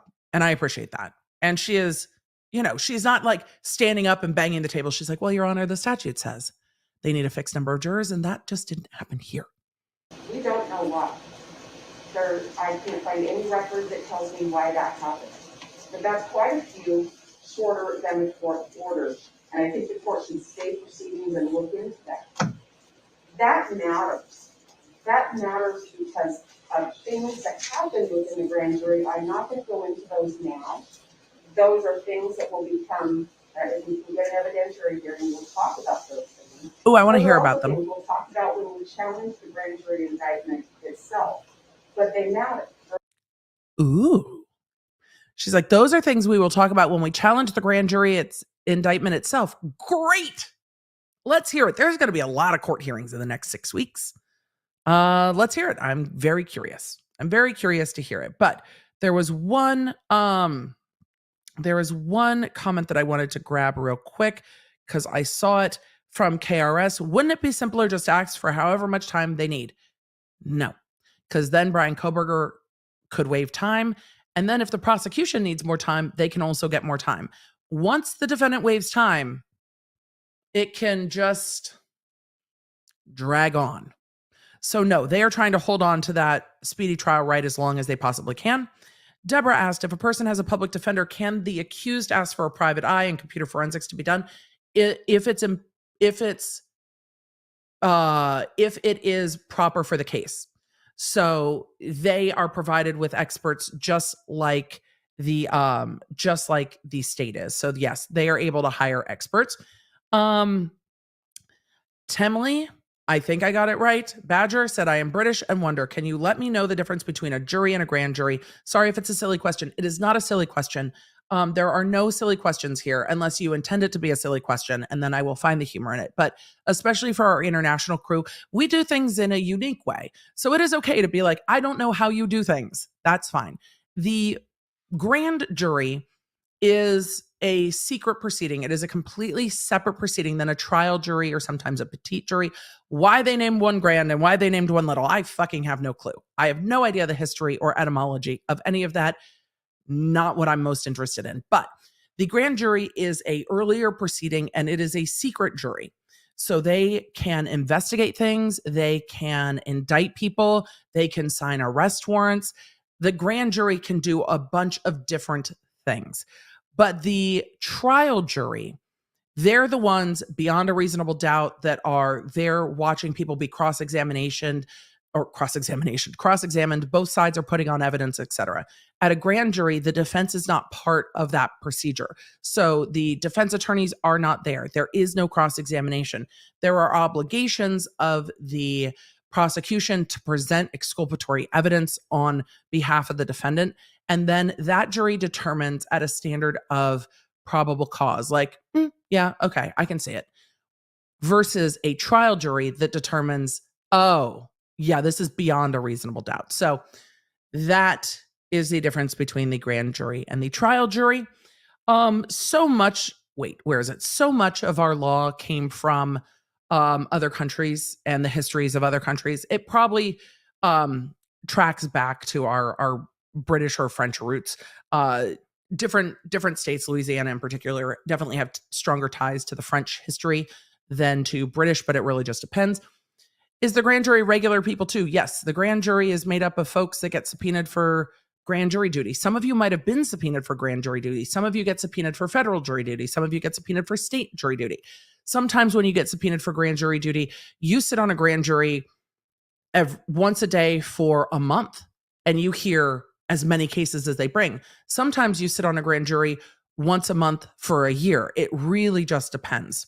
So, let's continue on. So it's more of an investigative body on the grand jury. It's fascinating. I would love to be on a grand jury. The reason a court orders 45 grand jurors in to appear to be chosen or selected to be the seated grand jurors in a case. And that didn't happen this time, and we don't know why. There are irregularities on the face of the juror questionnaire. Irregularities on the face of the questionnaire is a problem, or can be a problem. There are some that don't indicate the juror number, the panel number, the wheel number. Those all have to have something to do with the public selection of the grand jurors, or the calling and the seating, or the list that's brought about to choose those jurors from. I don't know why there would be differences on the face of those grand juror questionnaires in that bit of information. Some had all of it, some had some of it, and one had none of it, including a juror number. Some of those people sat on the grand jury that heard the case. That is an irregularity, and one that we should have an evidentiary hearing and understand if this was a properly convened grand jury to hear this case. Additionally, there are areas that have to be questioned of a potential juror. There are criteria that any grand juror has to meet. Some are the ability to read and speak English. Some are to not have a felony conviction that prohibited one from serving on a grand jury. There were irregularities on the face of those documents as well. The court should state. So Ann Taylor is saying, look, on the jury questionnaire, there are things that have to be in this jury questionnaire, and there are irregularities on that jury questionnaire. Therefore, the court should stay time for us to challenge the grand jury, because the code allows them to stay time for the trial, which means time pauses, but Kohberger doesn't waive his speedy trial right. So they get more time, but he doesn't waive trial if there's irregularities in the way that the grand jury was selected based on the statute in Idaho. So she's trying to say, look, there are irregularities here, so we need a stay of time. That's what she's fighting. Laura M. asks, is fighting all these things normal for all cases? There's more litigation in death penalty cases than there are in other types of criminal trials. And that's normal. To determine what, if any, impact those had on the grand jury indictment. There is another issue that was part of the sealed affidavit in the first motion to stay, and there are still questions about what impact, if any, that had on the seating of this grand jury. Your Honor, without going into the exact examples of things which I think constitutes an evidentiary hearing. We're asking the court to issue a stay in this case and allow us. They want to stay and then to have the evidentiary hearing. And go into those issues more fully. And then do a full hearing on whether or not the grand jury indictment needs to be yeeted, which would also buy them more time. It wouldn't get rid of the case permanently, but it would buy them more The Jury time. Selection and Service Act really just governs the process utilized by the court in bringing in a jury, in maintaining juror roles, and in regulating the court's processes. The Act sets forth some pretty specific criteria, but there's a lot of allegations that have been raised by the defense that don't fall anywhere within the Act. One of the things that they addressed were allegations of potential juror bias against the defendant. And I think that's what's Yeah, I really, though I don't agree with all the arguments that are made. I very much like and appreciate the lawyering we've seen in this case. I'm never going to agree with, look, I was a trial attorney for 10 years. I have my own way of doing things. It's like if you're a chef and then you came into my kitchen and watched me cook, you would be like, what in the ever-loving fuck are you doing? It's like, sorry. I do things my own way. They're probably wrong. But I have my own opinions on the arguments I like or don't like as much. These attorneys have done things respectfully. They have been clear. They have been concise. I very much like the way we've seen these attorneys present in court and argue. And even when sometimes the defense is reaching, they're doing their job. And I can see that they are doing their job. So I really do appreciate this group of attorneys. It's been great. We've seen some really good litigation with these attorneys. And it's one of the reasons I'm very invested in this case is because the lawyering has been great. Runkle, chef, you can't make chicken tartare. I think if you put lemon on it, it's fine, Runkle, right? It's fine. It's fine. It's fine. So I really like the way these attorneys have litigated this case, even when some of the litigation seems maybe extraneous to us. They are doing their jobs, and I think they're doing their jobs ethically and well. And I think we've seen them really present honestly to the court, and that I appreciate too. There are times when I look at attorneys and I'm like, are you really making that argument to the court? We saw that a lot in Murdaugh. I'm like, you know you owe like a duty of candor to the court, right? Like you remember that you owe obligations to the court. I've never thought of that with any of these attorneys. And it's been nice to see. Good lawyering is all I really want in any of these cases. A smaller number of jurors being called in than were summoned. But typically, at least in my experience, court summons in a large number of jurors, knowing that there are people who are going to be excused and not show up. Permissible reasons in the statute, and there's no indication that isn't precisely what happened in this case. Now, other areas that were brought up were irregularities on the face of questionnaires, specifically numerical information in the upper left-hand corner that was referred to. Again, that information is not required by the statute. There is nothing in the statute that requires a jury commissioner or a clerk to maintain that type of information. And in fact, if the court were to go to the Idaho Supreme Court website and pull the standard jury questionnaire form, none of that information is included on the form. So whether or not that was an internal issue with the clerk's office or the jury commissioner's office, it is certainly not an issue that would require the court to stop this case invoking 2-213. Interesting. There were allegations. She's like, no, about not a problem. Some of these jurors filled out questionnaires. Again, I don't dispute that the jury questionnaires require certain information to be filled out, but it's not, the Act doesn't compel jurors to do that or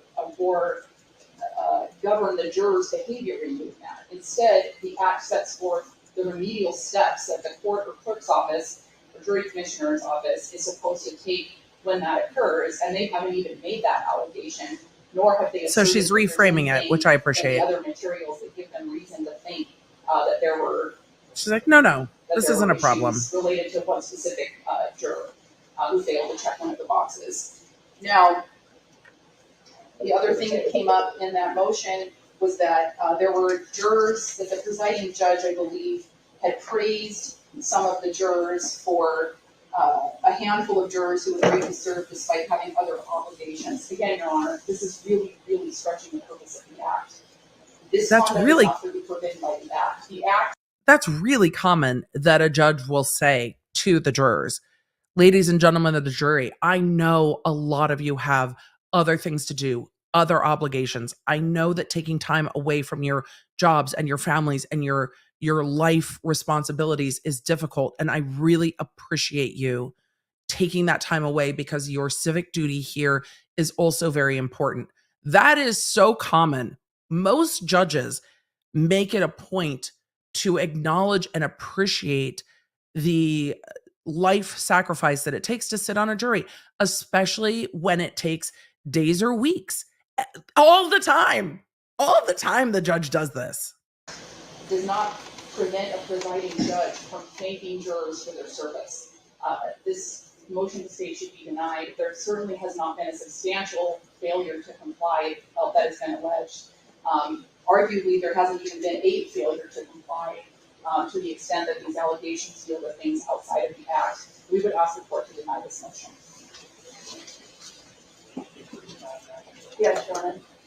I will pose 2-208 requires that there be a public drawing for the grand jury. The jury commissioner is charged with having a random list of jurors and calling the jurors from them. I don't know what other information I could be in possession of at this point without an evidentiary hearing, other than the irregularity in the upper left corner of the grand juror questionnaires, all of them, all 32 of them. There are differences between both. I think Okay. that is probably how those are tracked, the random nature of those are tracked. But I don't know. There's not a mechanism where I am going to have that unless we have an evidentiary hearing. So pursuant to the Again, Ann statute, Taylor is asking that for a raises stay. Hey, questions. pause proceedings and let's have a Your hearing Honor, on it. And the court, I per think, the is going to be like, statute, no, the no, number ma'am. of jurors No, ma'am. was required and ordered by the court to be 45. All of the things that don't fit into the statute, like the juror bias, the judge's impact on freezing jurors for staying that had other issues that were pressing them, those are examples of why it matters. We're not saying that there's a statutory subpart that says those very things. We're saying Ma'am, there was a court. if there's not a statutory subpart, you're not entitled to a statutory stay of time with 6 weeks left to trial when you have not waived time to trial. That's probably not going to happen. I appreciate you clarifying, like, Your Honor, I'm not saying the statute says that. Well, if the statute doesn't say that, you don't get a stay. That's how that works. Order for 45. There was a failure. There were 32 calls, and we think the court should find out why and does it matter. Your Honor, find out where the other jurors were. Why it They matters. called 45, 32 showed up. Your Honor, and Go get them. Nope. 208 section 3. The missing information. I agree that the form is supposed to be sent back to the juror. I don't know if that was done. I can tell you that there's things that are wrong on the face of those forms, and there's not an indication if they were sent back, they were ignored. There's a process there, and if it's not done, that's a substantial failure. We're asking the court to please stay the proceedings so that we can look into these matters. Thank you. Yeah, I don't think that's going to fly. To everyone who's gifted memberships, thank you. One of the things that I'm Thank you, thinking about Brentwood is just how Chick. Thank you, Lizzie. short the time is we have right now. It's 4:30 in the afternoon while they're arguing this. Affidavits, it's pretty vague, I have to say. I looked at the case law, I looked at the statute, and I know that your team has looked over the transcripts and materials. I know that, I believe Mr. Thompson was there, for this period of time. They don't have that advantage of knowing what happened. I wasn't there. I haven't looked at this material. And based on what has been presented, I'm not persuaded that there is a substantial failure to comply with this. Yeah, Judge is not persuaded at all. I think these are sort of some typical things that we see all the time in jurors. It's not unusual for What it's not is a number of substantial jurors that we failure. ask to show up, don't show up. I don't think it's that unusual. And so some of the concerns that Mr. Kohberger cites very well could have been corrected with some questions. I don't know. So I'm going to deny the motion. Second motion for stay denied. Connecting to the earlier sort of order to allow the defense to get the transcripts, give you time to get the transcripts, to get the materials. They have the transcripts. I think that that purpose has been satisfied. That's the reason I ordered that in the first place, to give you all a chance to look at what actually happened before the grand jury. So again, I'm not Right. You have the transcripts. They have the transcripts. Nobody's told me anything's weird in the transcripts, so we're moving on. Standing. This is Judge John C. Judge. So yes, his honor's last name is Judge, making him Judge. And yes, that is his real name. And yes, I fucking love it as much as you think I do. I love that John's name is Judge. He is J cubed up in here. Judge John Judge.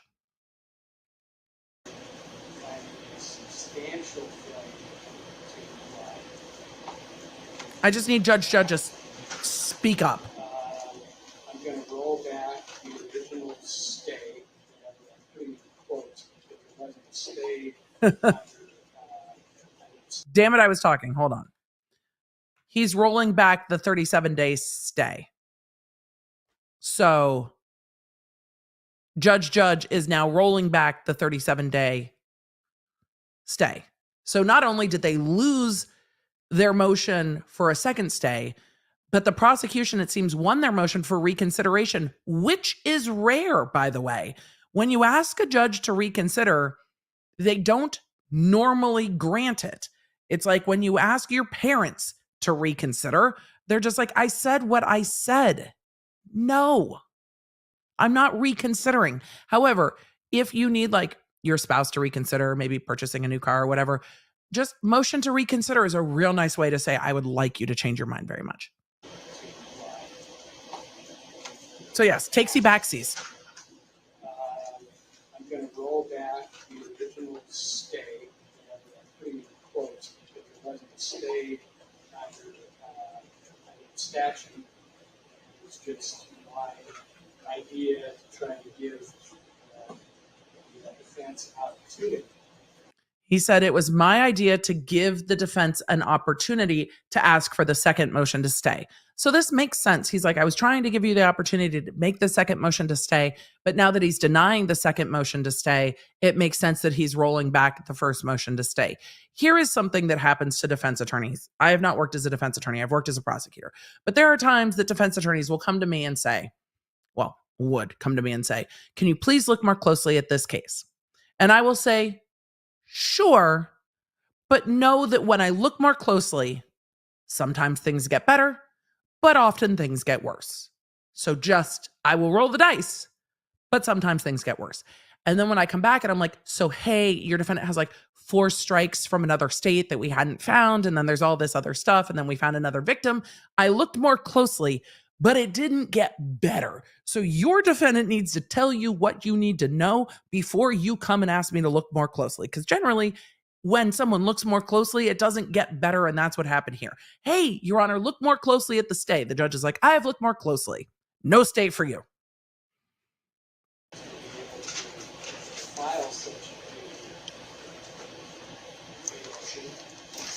Have to stay under the statute. I don't think this. He is so hard to hear. Your Honor. So I'm going to deny the request to stay the proceedings under Idaho Code 2-2. I'm going to yeet the previous stay. And I'm going to roll back No stay for no one. Order, as far as I'm concerned, Yeet. we're starting the trial. Yeet. October 7th. We're going to start with jury selection. Who's going to take the lead? He said, we are going to start with jury selection the first week of October. And it's going to take, you saw him go, it's going to take a long time. I imagine they'll do at least a week of jury selection. And the mics in the courtroom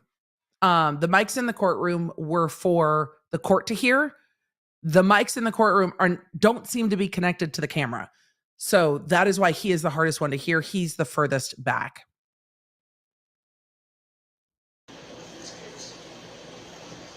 Right now, I think we have trying to put in 1,000 potential. 1,000 potential jurors. It is going to take them at least a week to death penalty qualify through 1,000 jurors. Jurors.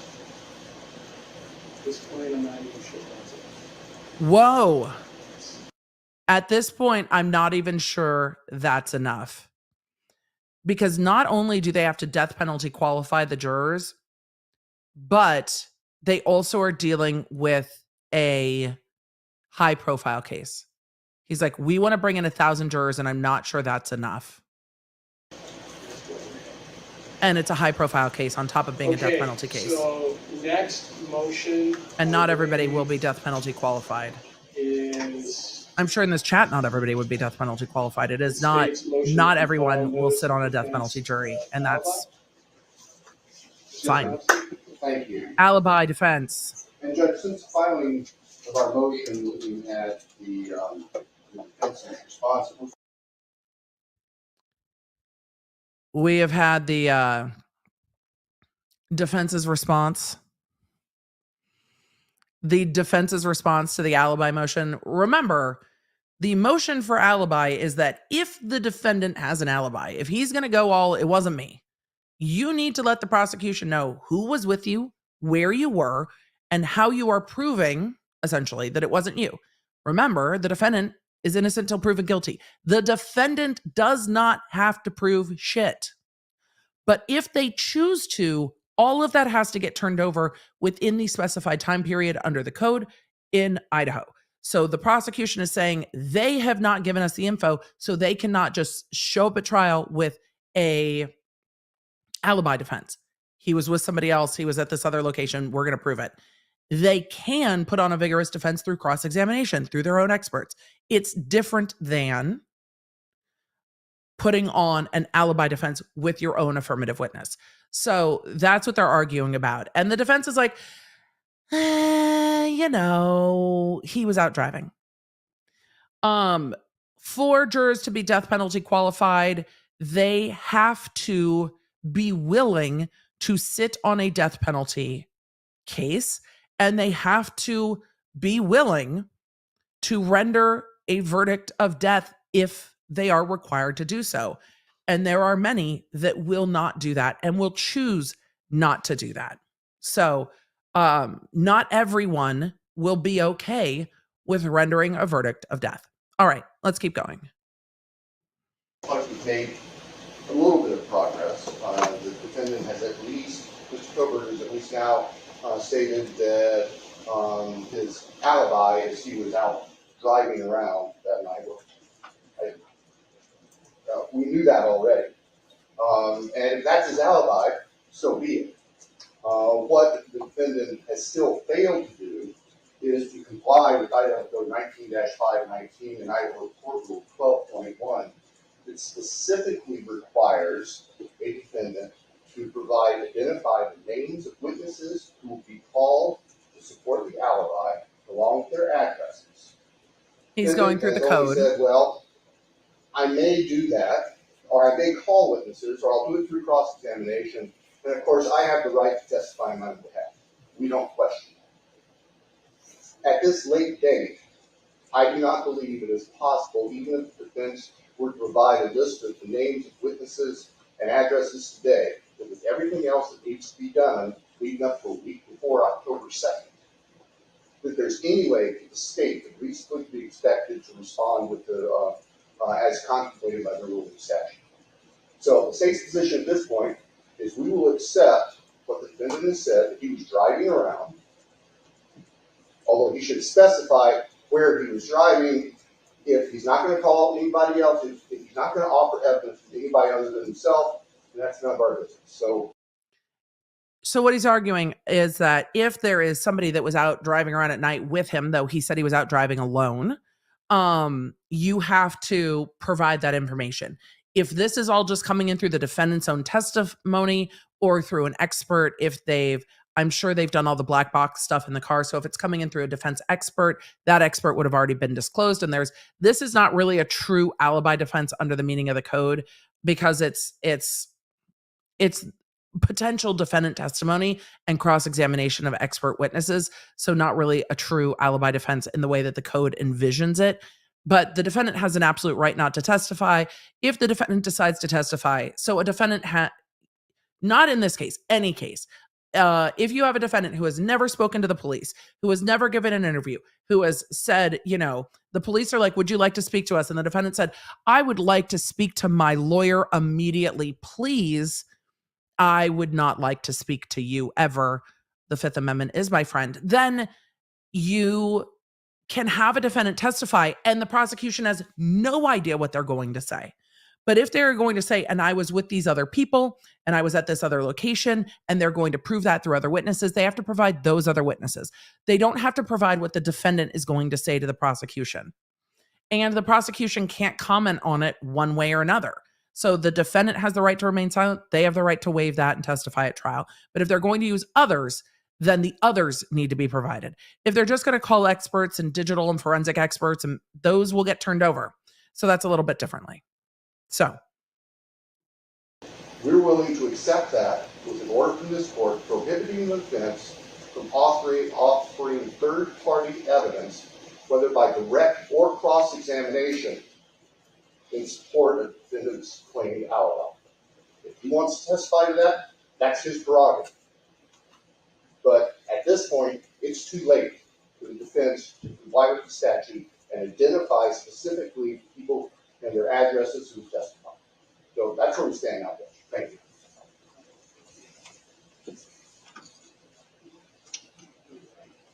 Ms. Taylor? Okay, Judge. All right. Your Honor, we provided to the prosecutor what we can provide to the prosecutor and more. the prosecution has spent half this hearing going, Your Honor, we've given the defense everything we have. And now it's the defense's turn to be like, Your Honor, we've given the prosecution everything we have. That's it. And more. She said, and more. And they didn't have to say he was out driving alone at night. They didn't have to disclose that. They could have just said, we're only providing an alibi by the way of cross-examination. They didn't have to provide that much. They did. So they're just like, this is fine. This is fine. So they're saying they have nothing more to give the prosecution, and that's fine. They're not going to be able to bring those in later, perhaps. I think that Mr. Thompson's right. We don't have to tell the prosecutor if Brian's going to testify or what Brian needs to say. Correct. We Agreed. have indicated that that it's possible that we would have additional things that might come out through expert testimony and cross-examining the state's expert. I don't have documentation to give to the state today. I am not going to go into any more of that at this moment. I understand when October 2nd is. I definitely understand that. Your Honor, I'm not getting into it. For everybody's I don't have to. thoughts and concerns, I get that. She doesn't But have to. I mean, this is what we have, and when there's more, I will tell. That's exactly what she's been yelling at the state. She's been yelling at the state saying, you have to give us more. And the state's like, we don't have any more. This is all conjecture. And now she's turning around saying, this is what we have. And if we have more, we'll give you more. But we can't give you more because this is what we have. And she's probably going to use mostly cross-examination of experts to provide a defense. The defense does not have to put on a single witness if they don't want to. I'm sure that they will. put on some witnesses, or at least have their own experts with regard to forensic evidence like digital and DNA. But she doesn't have to do anything else, and she doesn't have to say anything else. Your Honor, with all respect, that is exactly what the rule and the statute are designed to prohibit. As the U.S. Supreme Court observed in Taylor v. Williams, the ease with which an alibi can be fabricated. The defense is waiting to gather up evidence, seeing what they can fabricate to match that evidence. Saying, oh, by the way, here's the alibi now. That is specifically what's prohibited by the statute, by the rule, by the comments of the U.S. Supreme Court on Williams v. Florida. You know, trials are not yet a poker game where players enjoy an absolute right to always conceal their cards until play. And that's what's going on here. That's why the rule exists. You just need to cut it off and we'll move forward. He's like, it's like poker. Stop it. Alibi, that's what he wants to do. Okay. But it violates the rule, the statute, and the rights of the state to a fair trial to allow third-party evidence, whether by direct or cross. The state seems just as mad that they don't have any concrete discovery turned over for an alibi as the defense is over the initial IgG DNA. So it's each of them has an issue that they're mad about in discovery, but I don't think there's a real alibi defense here. And the defense isn't going to say, well, there's not exactly a real alibi here. They've said it in so many words, but this is just everybody's mad about different pieces of evidence, but it's basically the same thing. So the prosecutor wants the court to say, fine, you can't bring in any alibi witnesses at this point. But realistically, in a death penalty case, if evidence came up later or a witness came forward later or something, the court's going to let it in. Like, that's just the reality of the situation. And the prosecution's going to have to deal with it. If it came in super late, the prosecution might get a late discovery admonition. They might get the court to pause trial for a day or two, unlikely with a death penalty qualified jury. But they might get a day or two to investigate it. Or the court might say, it looks like there's a lot of prosecutors here. Why don't you go have one of them deal with this and you're going to continue on with trial? This happens all the time. It happens. It happens. Shit comes up late. Sometimes it gets kept out. Sometimes it comes in. But with the defendant and the defense is right on a death penalty case, it's less likely the court will keep it out. On a civil case, when you miss the discovery cutoffs, the court's kind of like, you can go fuck right off. But that's not how it's going to work in a criminal case. But Santa seems mad. All right. Your Honor, I'm big mad. And the defense is like, us too. The way I understand this, great. Is, and this is in the so-called alibi, not really. Damn. The so-called alibi, not really an alibi. That's hilarious. Danielle said, why do they have to disclose alibi? Is this normal? Yeah, it's in the statute. It's absolutely in the statute. They absolutely have to disclose it, but only if it's a true alibi. And a true alibi is a witness that's going to say, you know, yeah, she was with me. So if Effie's sister, Este's sister, is going to say, yeah, she was with me, dude, then Este's sister would be the witness. Yes, we are now talking about Taylor Swift. But if you have an alibi witness saying she's with me, then that witness and their address needs to be turned over so the police so law enforcement can go interview them, so that the prosecution can go interview them. But if the alibi is he was driving alone at night, it's not an alibi. There's not another witness. So. Well, he was out driving during the late night and early morning hours of November 12th to 13, 2022. So what I'm going to do, because the next motion is for a scheduling order, I'm going to address this in terms of the deadline. I will just say, do not take Taylor Swift's No Body, No Crime as legal advice. It is not. There are plenty of times that no body homicides are prosecuted successfully. So that's not necessarily legal advice. It is a delightful song, though. We'll see how that goes. Right now, that is as far as Mr. Kohberger wants to go. The court doesn't think much of the Alibi. driving at night. defense. If there is going to be any, Ms. Taylor, This is a good question in the chat from Alexis. Wait, where'd it go? Not you, Nightbot. God, I'm trying to have your moment. Alexis said, can't cell phone data supporting BK's story be an alibi? Yes, but those witnesses are already turned over. Those witnesses don't need to be turned over. That expert stuff is already turned over. So that already happens.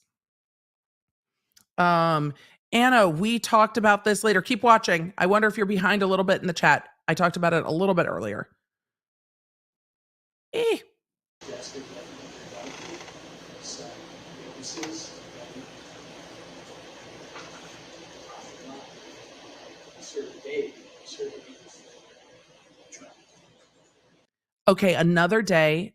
Somebody please make a note because I'm going to forget that I said this, but I'm going to want to do this. Another day, what I would love to do, we will have another stream with the lawyer friends, and we will have to debate whether or not Goodbye Earl or No Body, No Crime is better advice on how to commit murder. If you're going to talk about how to get away with murder vis-a-vis country music, which is better advice, Goodbye Earl or No Body, No Crime? I think we can break down the lyrics and have a very, very vigorous debate about which song actually gives better advice. Goodbye Earl is one of my go-tos for karaoke. So, 2 black Cadillacs. We can add more songs. Runkle, of course you are a lawyer friend. I think, Runkle, I don't think we can have a debate about which song gives sounder legal advice on how to commit murder without you. With whiskey. I think so. With whiskey. It's going to have to be non-monetized because, of course, we're doing songs. We're not going to sing them. We'll go through the lyrics. Shaggy, It Wasn't Me, not really about murder, though. We're going to stick to the murder. We're going to stick to the murder theme. All right, let's keep going. We're going to have to do that. The night when the lights went out in Georgia, I don't know. Maybe one's really dark. But if we do that, are we doing like Long Black Veil as well? Like our Gunpowder and Lead? Are we getting how many songs? We're gonna have to take a poll on the songs. Will it be a whiskey stream? Obviously, if we're debating which country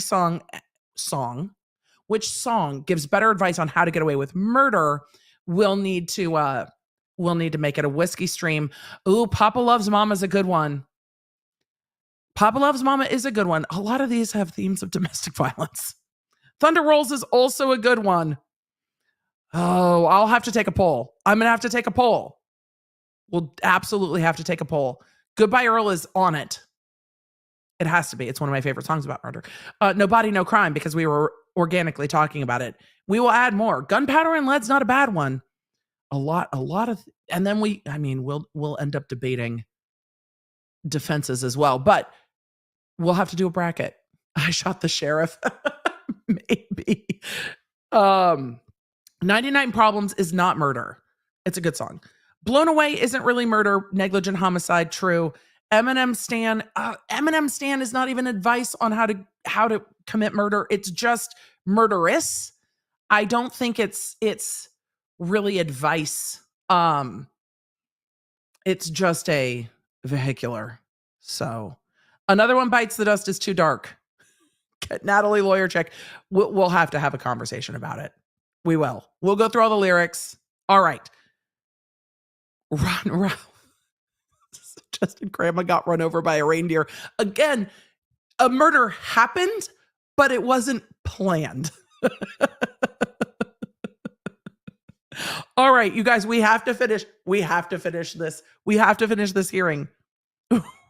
We're only 30 minutes into a 15-minute hearing. But we'll have to chat about it. Another One Bites the Dust is too dark. I'm not doing Another One Bites the Dust. I love that song, but it's too dark. It's too dark to have a lighthearted discussion about what music gives better advice on homicide. So, Bohemian Rhapsody? There's not really a lot of details, are there? Beyond Mama just killed a man. Put a gun against his head, pulled a trigger, now he's dead. That's not really nearly as clever as Goodbye Earl. That's just murder. Does Dirty Deeds give you a how-to? Because, look, Goodbye Earl and No Body, No Crime have kind of a how-to. With others, it's just like a it's like murder happens, but it's not really advice. But there are some really good ones in here. Independence Day, again, a lot of these have really strong themes of domestic violence. That's fair. Black Cadillac, I see you guys. So Janie's Got a Gun is also strong. I don't remember the lyrics well enough to say if there's advice on there or just a stern warning.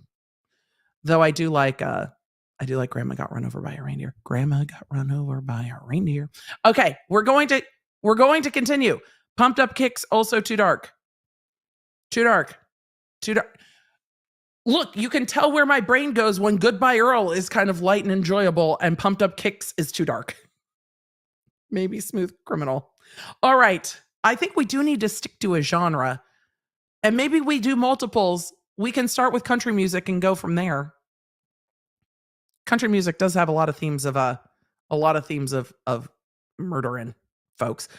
I do like Papa Loves Mama. I don't think we can do 2 Garth Brooks songs. Cell Block Tango gives a lot of advice. I don't know if that one's too easy. I don't know if that's too easy. There's a lot of advice. Also a lot of affirmative defenses in Cell Block Tango. I think it's a great song. Okay, we have to keep going. I read the Albert Good case, suggestions, though. which was interesting because they were witnesses. The judge refused to allow them to testify in that case. Yeah, I know. Maybe it was then there Perez, that was 2021. That was a court of appeals, and they said not a lot. So I think Ms. Taylor needs to acknowledge that potential risk to your client in your latest response to the request. So there's some potential balance.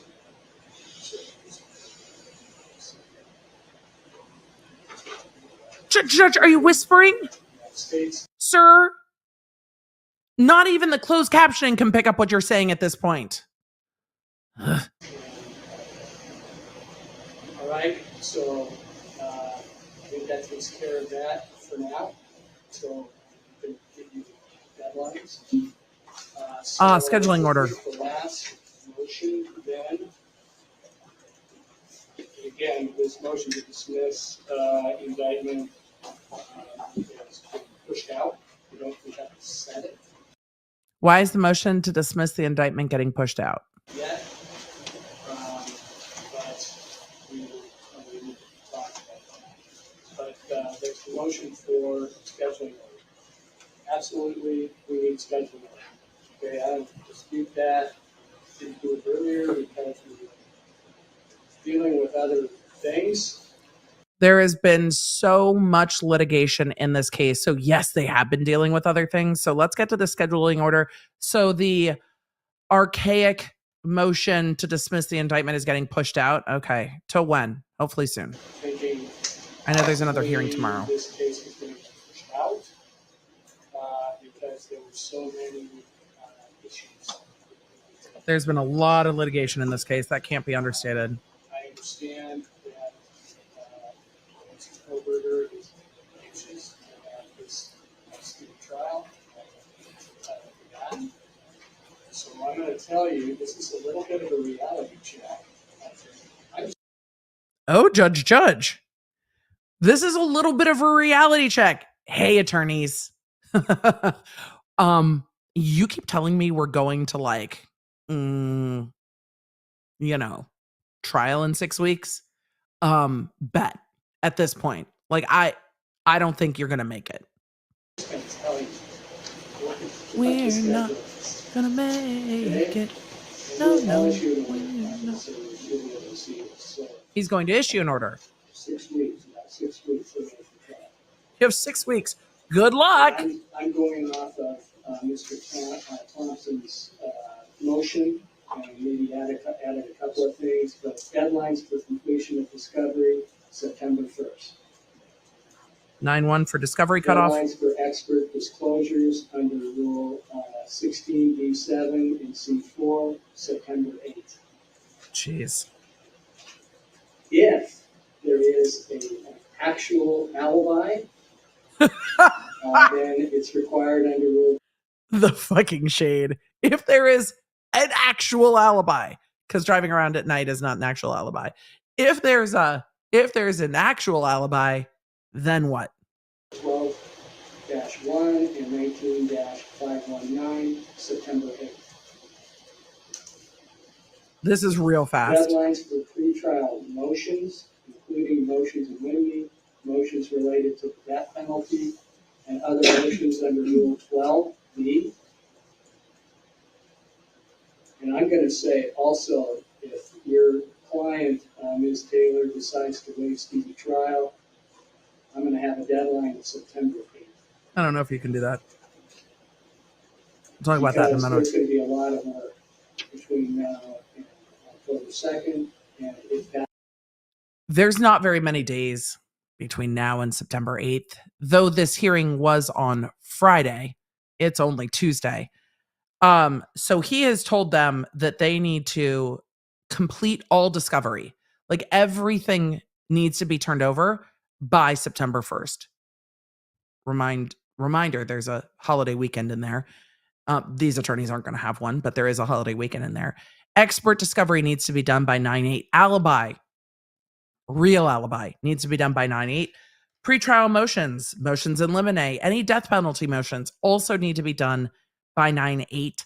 He also said that if there was going to be a waiver of speedy trial, it needs to be done by 9/8. I will tell you, if this defendant and his lawyers show up on October 2nd and 1,000 lawyers have been summoned and they say, we have a good cause reason for continuance, I would be stunned if this judge did not give it to them. And he probably would be pissed as hell, but he would give it to them. Otherwise, it's going to be a huge appellate issue. They've never waived time. They've never asked for more time. And so if they come in at the last minute and ask for more time and have good cause, the court's going to give it to them, whether that's on 9/8, 9/20, 9/30, 10/1. Now, most attorneys won't burn the judge after they have tried to summon 1,000 jurors. A lot of attorneys won't do that. They have to deal with this judge down the road. They have to deal with these prosecutors down the road. They live likely in this community or adjacent communities. But sometimes it happens. And it might be that the defense attorneys are saying to Brian Kohberger, we need more time. And he's like, nah, I don't care. We're going to trial. You'll be fine. And then they get to the day of trial and they're like, Your Honor, we are not ready. So sometimes it happens. And sometimes the courts get pissed, but they're still going to let it happen. So do I think he's going to waive time on 9/8? No, I don't. Do I think he could waive time between 9/8 and 10/2? Yeah, I absolutely do. Will I be stunned if this trial goes forward on 10/2? Yeah, I'm going to be shocked. I'm going to be shocked. Absolutely shocked if he goes to trial on October 2nd. Absolutely shocked. It happens. And in a trial, it's very hard for the judge to force the defendant to waive time by a certain date. That is, in fact, what's going to happen, and we want to have that to happen earlier than later. Deadlines for responses to the motions, September 15th. Yeah, I'm not surprised. I'm not surprised that Peter said the same thing about that. Proposed jury questionnaires, September 15th. Oh, geez, that's fast. Hold on, I was looking at the chat. I need to back up real quick. Jury questionnaires, September 15th. Response, September 15th. These are fast. Deadlines for responses to the motions, September 15th. We're going to have a lot to cover. Deadlines for proposed jury questionnaires, September 15th. Deadlines for proposed witnesses under rules 16B6 and C3, September 15th. Deadline for any Rule 404B notices, September 15th. That's not a lot of time before trial for Rule 50 We'll hear all for Rule motions. 404B notice. I'll clear out the whole day, September 22nd at 10 a.m. Damn it! What did he say? Man. Oh, that's all the motions in limine and stuff. We'll hear 922. all the motions. I'll clear out the whole day, September 22nd. Yeah, that'll take an at 10 entire a.m. day. Oh, 444. I saw it. I'll call it first steps for death penalty qualified jury selection. I'm carving out September 25, 26, and 27. I don't know if that's enough. Preliminary jury whittling down. Final pretrial conference, September 29 at 10 a.m. Trial, October 2nd, starting 8:30 through November 17th. This is a Jeez. tight schedule. It's a really fucking tight schedule. But we can do it. That's what everybody wants. I'm up for it. Judge is here for it. Clear out the deck for September. All right. And so He's gonna be other fucking things that come pissed. up, Pissed. including Pissed if he clears his schedule for September, October through November 17th and this case stutters. He is going to be so mad because these motions in September are a ton of work for him. He has other cases. These attorneys have other cases. And then we've got 3 days of preliminary jury going through all the waivers and questionnaires and stuff before we even start full jury selection, preliminary jury instruction, 925, 926, 927, and then a conference on 929. So once you're getting into jury stuff, if the defense tries to waive trial after that, it's going to get real dicey for the court. Anytime up till 925, the court's going to be less mad. Anytime after 925, the judge is going to be much more mad. So, Jen Ace asked a question I don't know the answer to. How many other death penalty cases has he presided over? No idea. No idea. So, all right. EDB, could the judge's snark be grounds for him to be asked to excuse himself? Oh no, not at all. This judge has been mild. No, this judge has been really fair to both parties. And his snark has been mild. Do you want to set a hearing on the motion to dismiss the indictment at this point? Yes. So we should set that for hearing, but we have an additional motion to dismiss the grand jury indictment for. 2 motions to dismiss the grand jury indictment? Okay. Various different grounds that there hasn't been filed yet coming. I think it makes sense to have both of those motions for the same day. Absolutely. When do you want to do it? When? Ma'am, when? And now we get into the most time-consuming and tedious part of court work is trying to coordinate schedules. 3 weeks. Here we go. Oh, yes, I'm supposed to be speaking at a conference that week. Mm-hmm.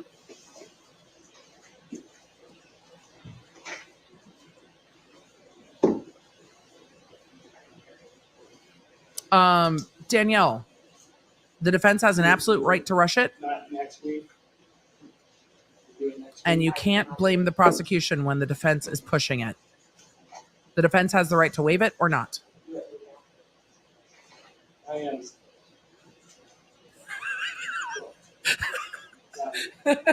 Judge is like, trying to clear everything good out. luck.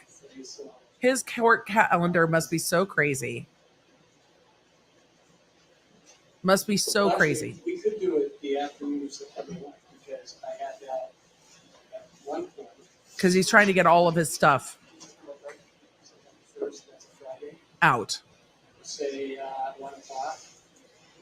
Judge, we're gonna need time to respond to whatever other motions they're gonna file, so we're gonna need to. Excuse me, Your Honor. for them. They're going to keep throwing We'll shit have at time us. for us to respond to any additional grand jury attacks. Yep. When will you need? When would you like to fucking do that? There's no time. I think we can file it probably by midweek, Midweek, Wednesday. okay, August 23rd, It's tomorrow. okay. You're going to file by tomorrow? Say August 29th for a response, is that, I mean, we're on a tight schedule. Understood. Does that work? And then we can still do September 1?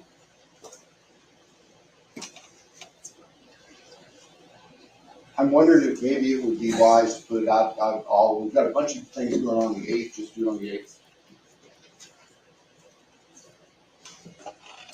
Oh, Mr. Nye isn't available, so if it's about the grand jury, we need Mr. Nye. The science guy? Not available, what, September 8th or? Yeah, what I was September proposing. Your Honor, 6th, 7th, and 8th, I'm not available. I think we could probably do, I guess my question is just, how long is this, not like 400 pages? If it's one of those, I'm not gonna be able to respond in a week, so. 1? Oh, please do not give me a motion of 400 pages, please. I don't have time. It's not 400 pages, Ron. What is it? Not 400 pages. Okay, He's like, I do not have time for this fuckery. If you give me a motion that starts off citing the Magna Carta, I am fucking out.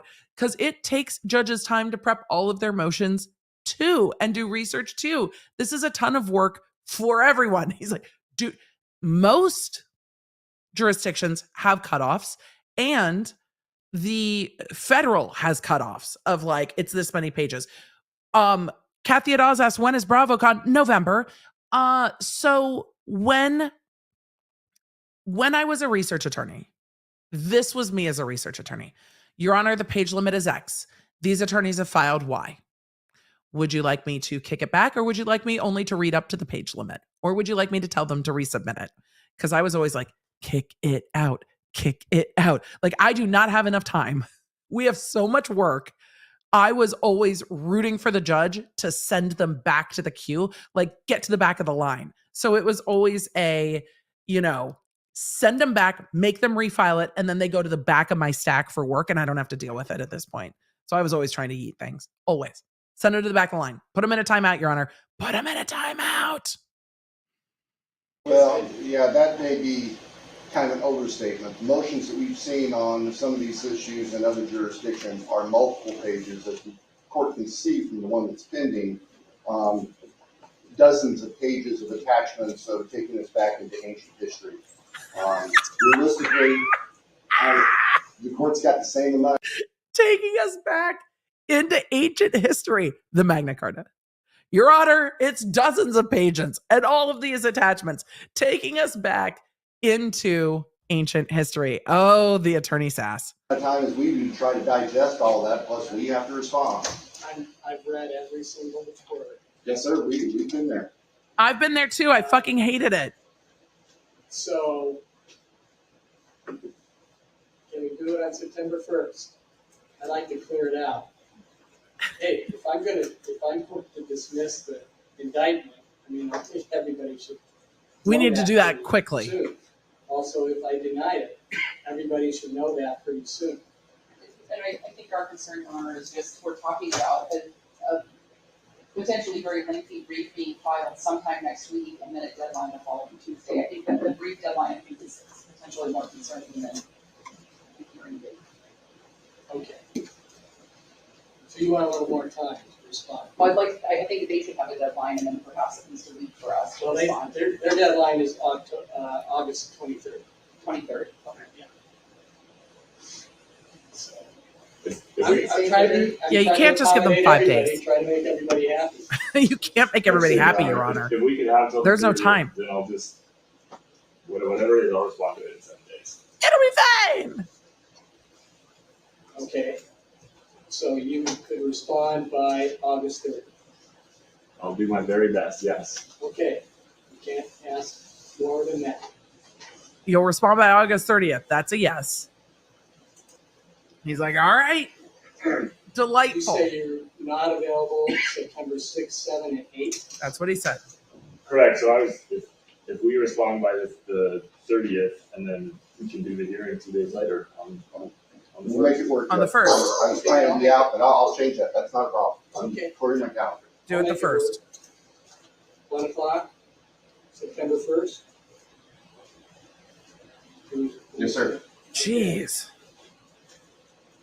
September 1st for the grand jury hearings. That'll be interesting.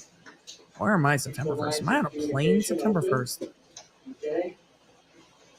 Be respectful.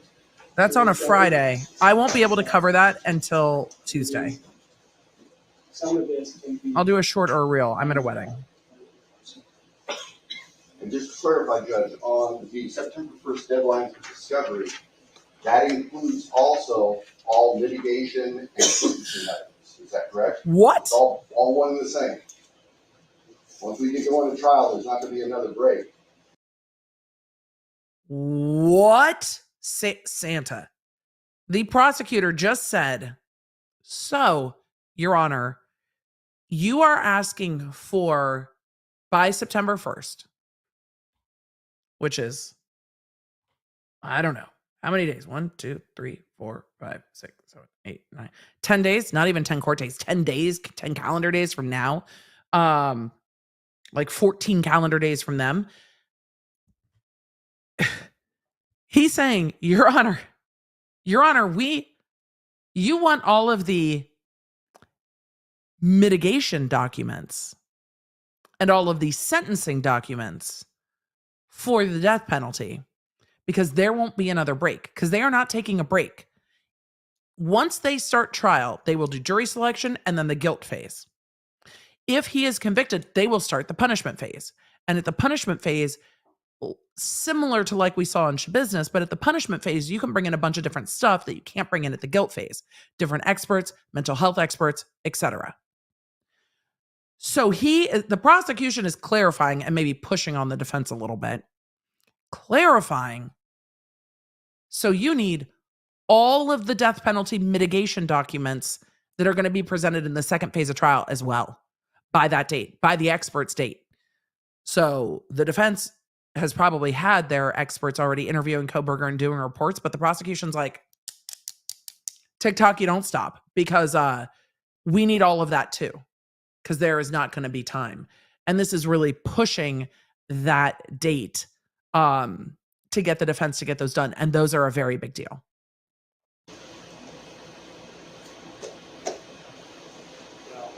I just want to make sure that the defense and we are clear that that's the line being drawn. I don't want to get balled up in some Right. after the fact saying, oh, well, for purposes of sentencing, we want to call this expert, this mental health person, and He's like, we need it all. these family friends and all that sort of stuff. That's not going to be appropriate post-time trial starts. Well, figure out, I think this is what was discussed when we decided October 2nd, is that the trial would be 4 weeks and then the sentencing would be 2 weeks, 8 weeks, and guilty. I believe so. That, So when are you going to take a break? in that period trial, I mean, remember, see a whole bunch of lawyers here. Maybe that's something that could be done. We wouldn't have to do that by September 1st. The court just said, well, I see a lot of lawyers here, y'all. So, we're not going to do that now. And he's like, if they're going to bring in experts for the guilt phase, not for the guilt phase, for the punishment phase of trial, we might need experts to rebut that. And if we need experts to rebut that, we need them to turn that over now because we can't get experts to rebut that in trial. And the judge is like, y'all have a lot of lawyers. Somebody will figure it out, which is also not delightful. With all respect, I don't think that's realistic, Judge. This case is complicated. We need the lawyers in the trial, Judge. All the attorneys are standing before you right now. These lawyers are working, Your Honor. And the state, of course, needs to have time to react. The defense is going to disclose sentencing experts. Is going to disclose possible things about background, mental condition, those sorts of things. Those are complicated, lengthy endeavors for us to respond to, including the possibility of having to retain other experts to Which you rebut can't do whatever mid-trial. Ms. Kohberger wants to offer. And I think if we're realistic about this timeline, we need to suck it up and be realistic about everything. That includes. Santa's like, well, we need to suck it up and be realistic about everything. Yes, I understand that, sir, but you chose the death penalty. The defense chose speedy trial, and now you are all saddled with your choices, and you are going to have to mount up and ride, and no one is going to fucking sleep. Because you turned over 50 terabytes of digital evidence. And I think the reason, this is my opinion. We need opinion bells. This is just my opinion. The opinion is, my opinion is that the prosecution is like, look, this is real. If they're not turning it over, what we don't want to do is bust our ass, subpoena everyone in, have the court order 1,000 jurors in, and then have the defense show up in 3 weeks and go, just kidding, we're waiving time, we're not ready. He is trying to force their hand now, and they're not going to blink at all. They will probably waive time at some point. I will be very surprised if they don't. But the prosecution is trying to push their hand because if you're going to waive time, waive it now before everyone goes without sleep. But it might still go to trial. Runkle in the chat going, no sleep till Brooklyn. Yep. No one's going to sleep. No one is going to sleep. They're going to be hungry and cranky and underslept, which is why I used to joke that justice runs on caffeine and sugar. I'm sure there are healthier attorneys than me and some of my office mates were that run on, like, I don't know, protein powder, green juice, and sunlight. It just wasn't me. Defense obligations. We should suck it up and be realistic, Your Honor. This is not happening. I don't have a question. I would have a question about rebuttal witnesses for the state, rebuttal experts for the state disclosures, but I understand what Mr. Thompson's saying. Litigation is a huge complicated piece with every single capital. I understand too.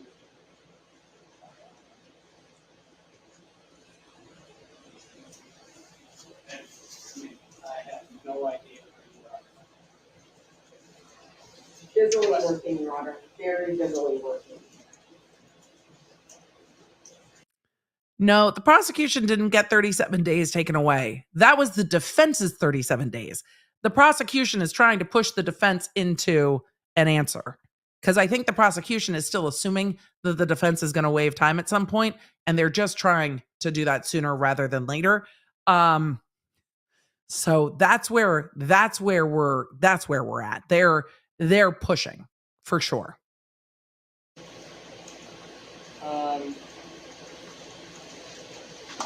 I would suggest that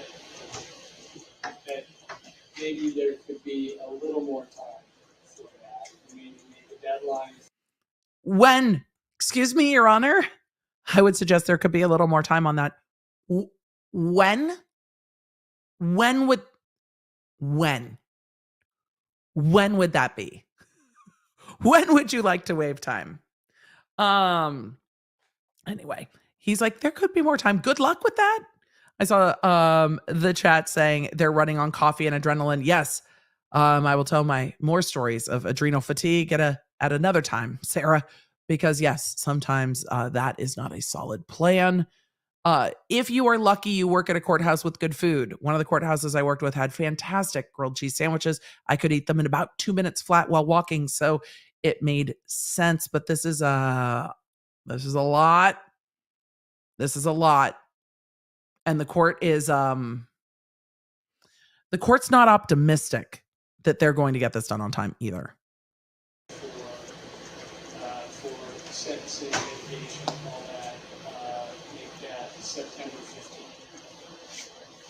Because 9:15 for there's gonna be a sentencing. lot put together by September 1st. I think that's fair. 2 more weeks. I think that's fair. 2 more weeks, but it's 50% of the time, less than 50% of the time before we're going to be in this courtroom taking a hearing, and we don't have time to work on anything else. Sir, why are you doing math right now? You're a prosecutor. What is happening? That's less than 50% of the time. Once we get disclosure on their experts, we're going to have to disclose our rebuttal. Yeah, you are. And maybe we need to put that date in there. If we make all Yeah. the discovery, including mitigation discovery due by the 1st, then Your Honor could I need lunch. have a date for rebuttal, a reasonable time after that, and still before trial.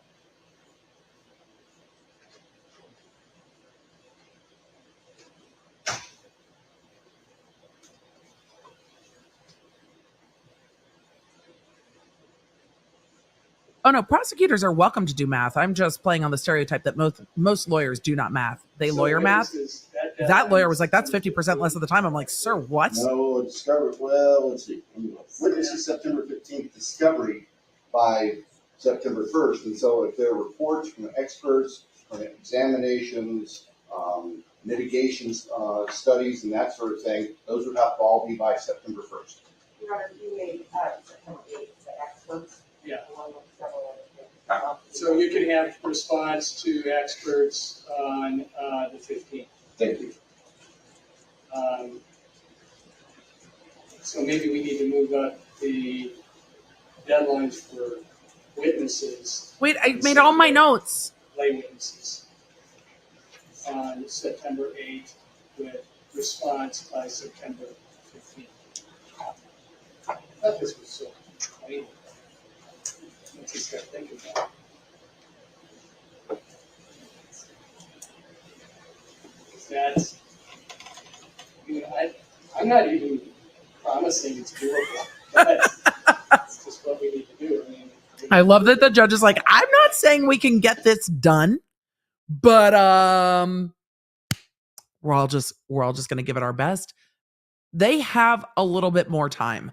October 2nd is not a drop dead date. It is not the last day of the 6 months of speedy trial. The speedy trial date runs out in November. So they have a little wiggle room if they need to push the trial back a week or two. They have a little bit of space if they have to trail day to day. The judge isn't going to want to do that, but they do have a little bit of wiggle room. so,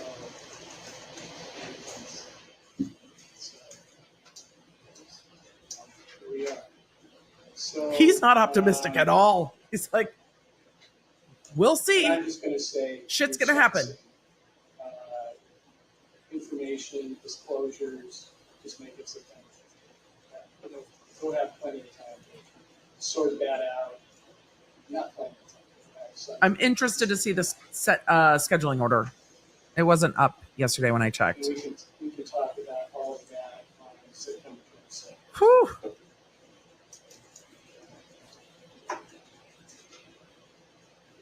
It's a lot to do, Your Honor. Anything else? Mr. Thompson? Not right now. Ms. Taylor? Your Honor, I wonder if you might be willing to set a very short status conference next week. Status Why? conference, You bet. maybe on Wednesday. Just to be my best day. Why is there a status conference tomorrow? Every Wednesday's your best day, or? No, I'm kidding. The next one is About 1:30 on August 23rd. 101. If we do just a hair later, I have a dentist appointment, which isn't necessarily the most pleasant thing to do, but they're hard to get. Okay, And the older I get, the more I feel I'm going to be walking around toothless someday. you don't have to confess anything. How about, The prosecutor said A dentist appointment isn't the most pleasant thing, but they're hard to get. And he said, the older I get, the more I worry that I'm going to be walking around toothless someday. And the court's like, you don't have to confess anything. It's fine. We'll bump it back so you can go to your dentist appointment. He's trying to get stuff done before trial because then he's not going to have any time to do anything. That's funny. It's a 1 o'clock appointment at Barrable here in town. I would say, a little bit after 2, I should be free. Sir, that's optimistic that you'll be in court by 2 p.m. after a 1 p.m. dentist appointment. Set that at 3. How about we go to 4?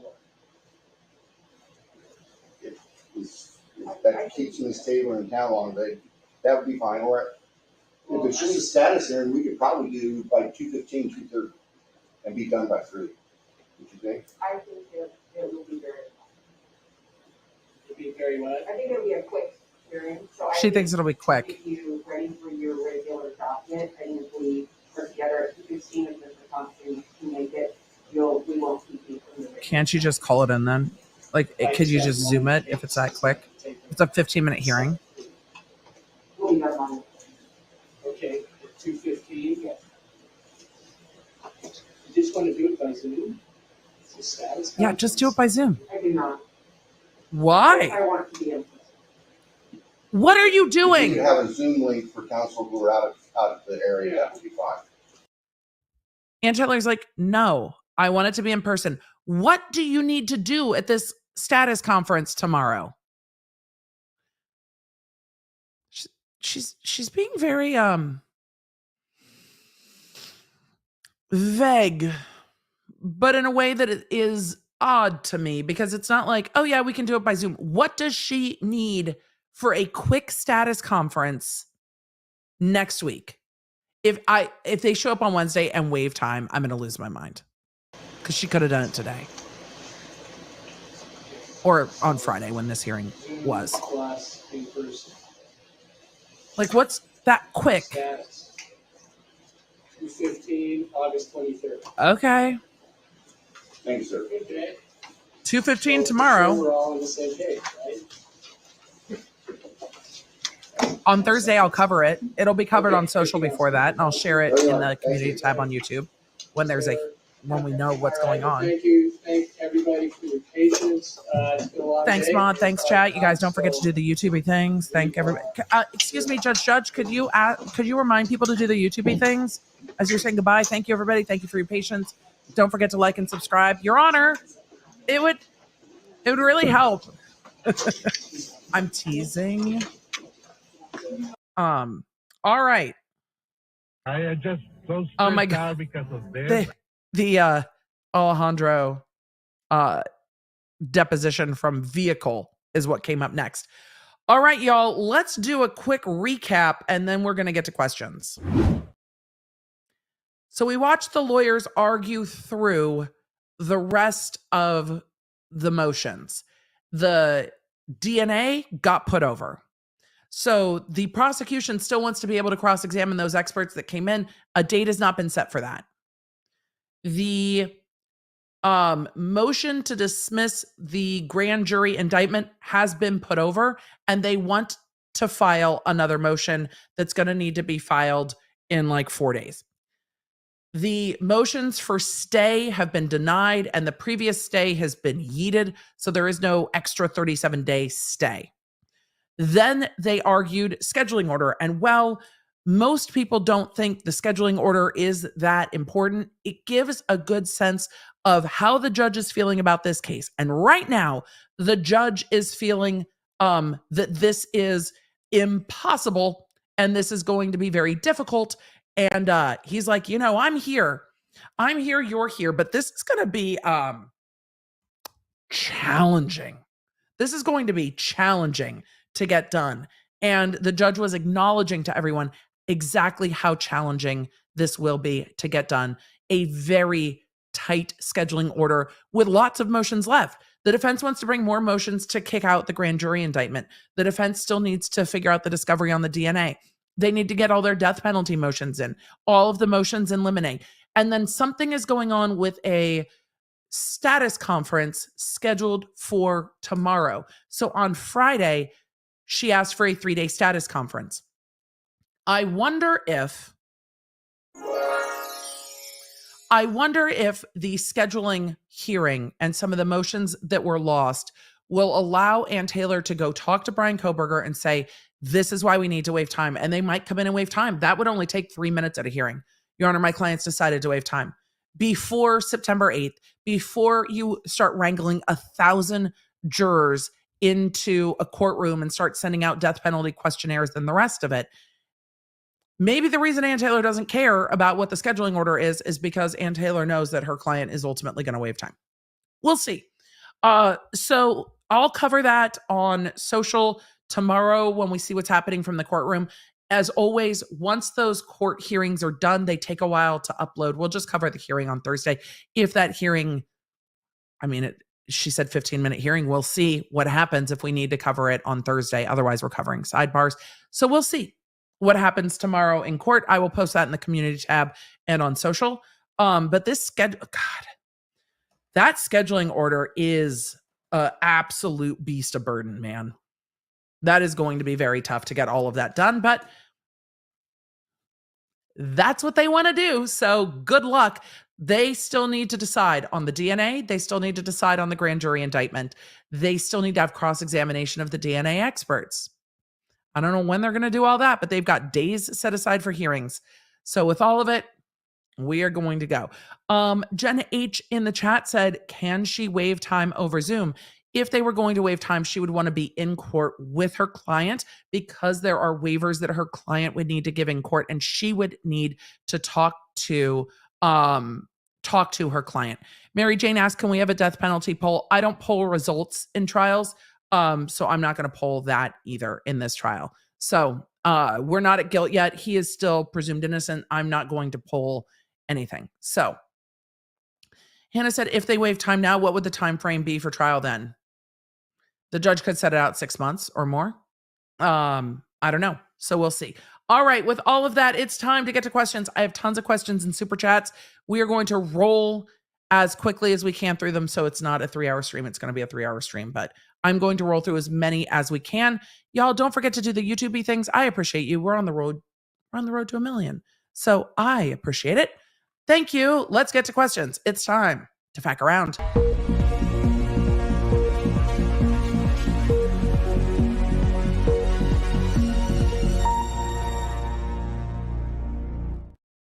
Yes, we're doing sidebars on Thursday. This is like a 15-minute scheduling hearing. I've also got some other quick bits. It will be a part of a quick bit. It'll be a part of a quick bit.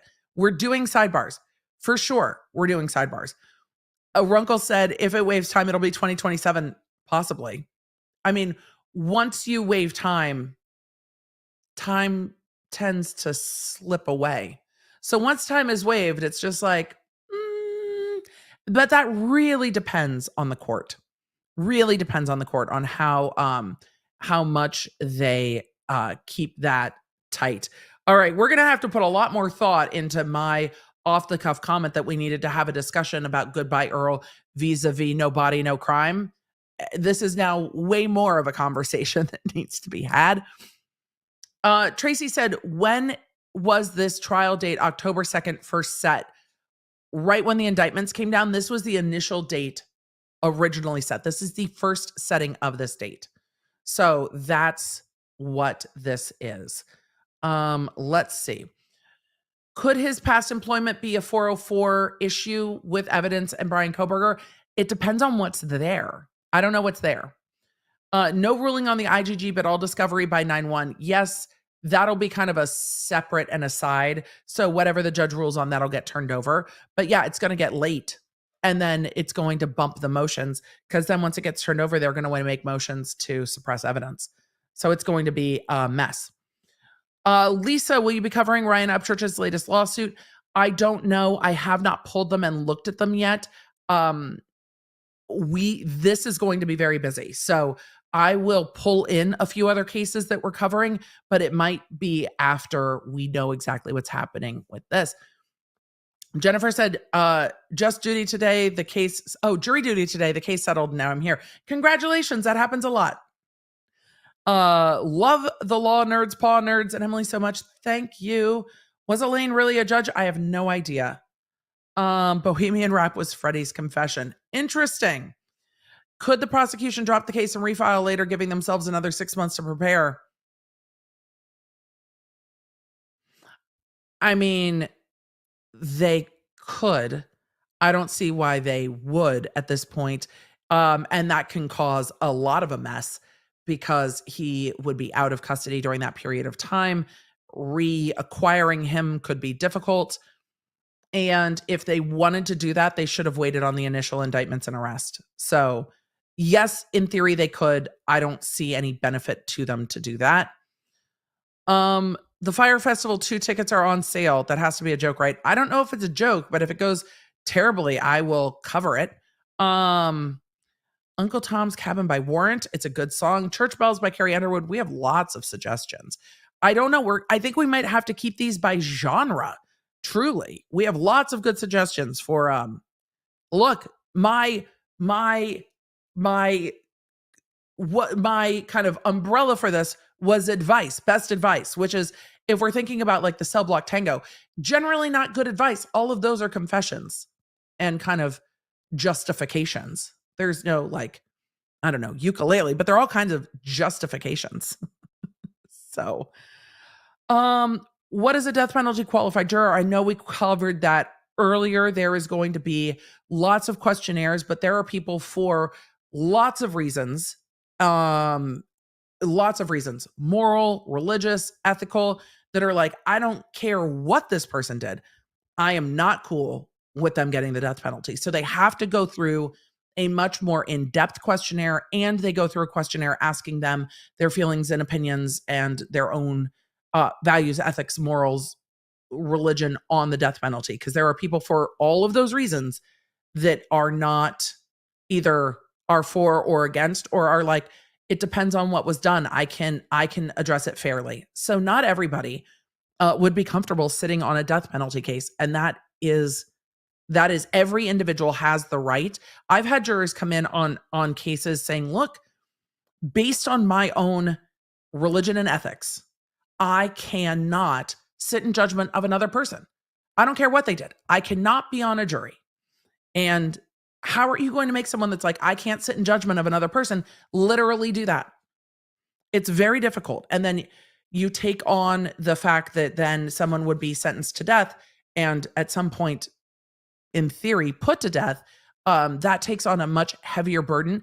And not everyone is willing to cast that vote and sit in judgment in that way. And it is a much more thorough questionnaire and a much more thorough questioning for a juror than a trial where the judge sentences.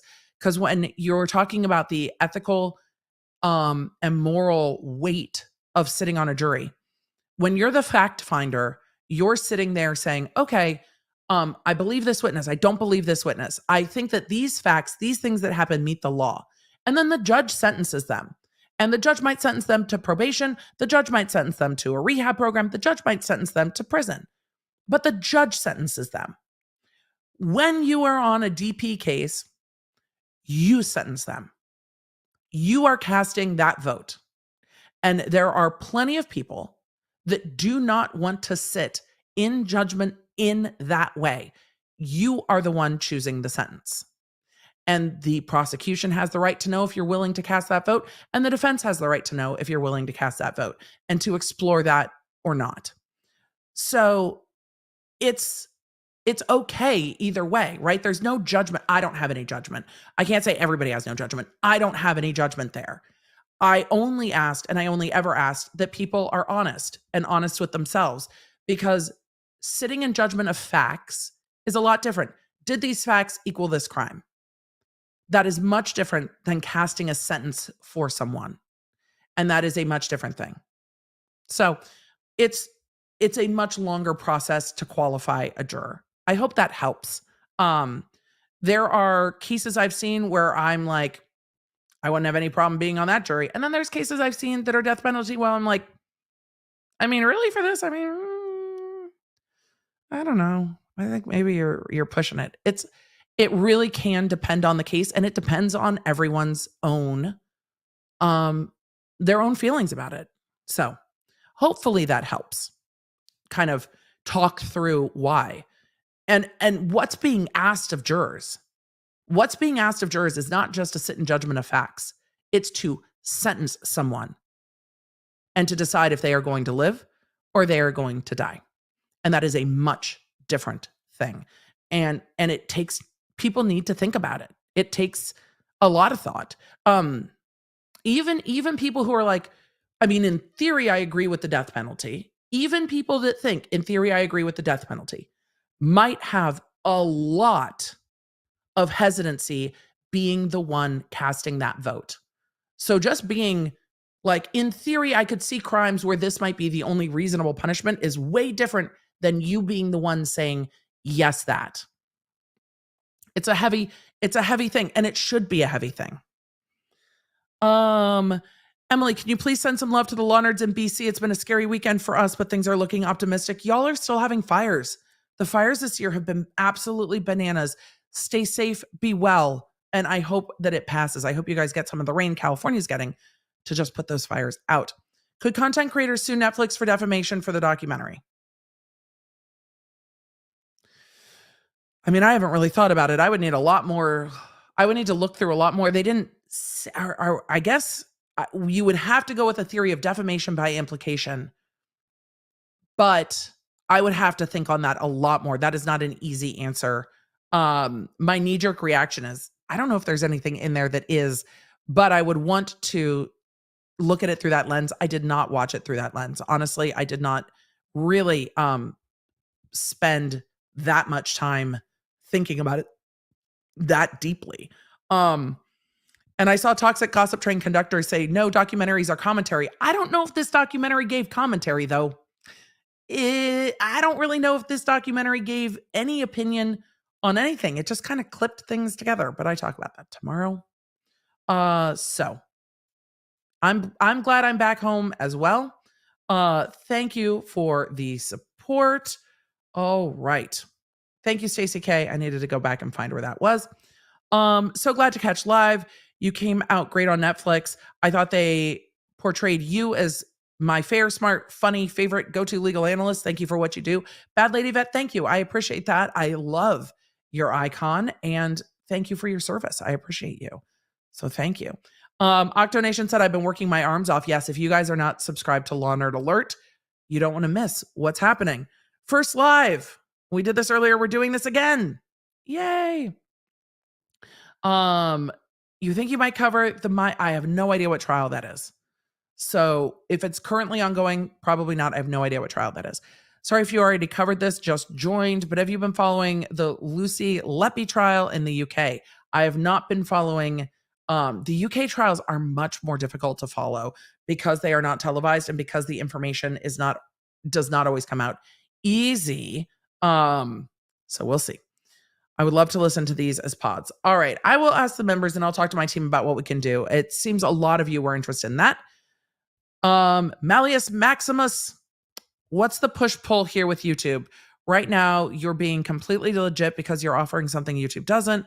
I bet, though, they could construe this as a way for you to get direct audience access. I'm not quite sure what we are chatting about. I don't know what the question is about. Maximilius, I'm sorry. It was from earlier. I wish I could answer your question. I am not quite sure what the audience is. If we're talking about putting these up as a podcast, they would still be up on YouTube. Do you know California Judge Ferguson, who shot his wife? He is an Orange County judge. I do not know him.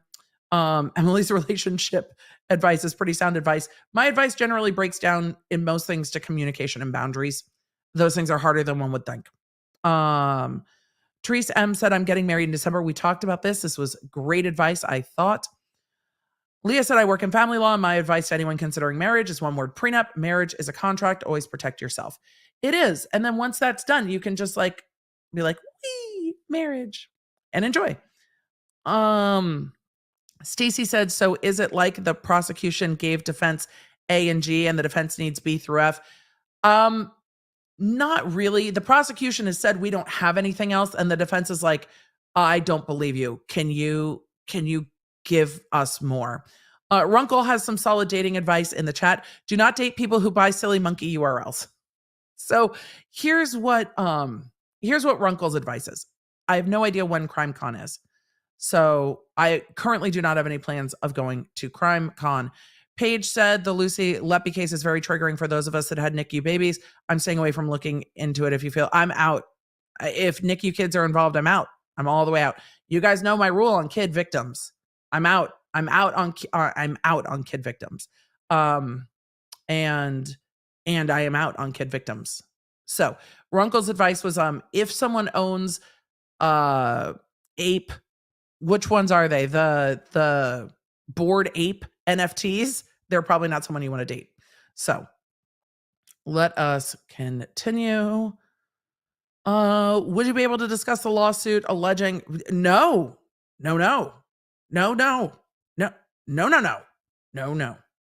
Nope. Kid victims, I am out. Kay said, question, I am confused. Does the FBI typically have to turn over evidence to the state? If not, how is that fair from a legal defense perspective?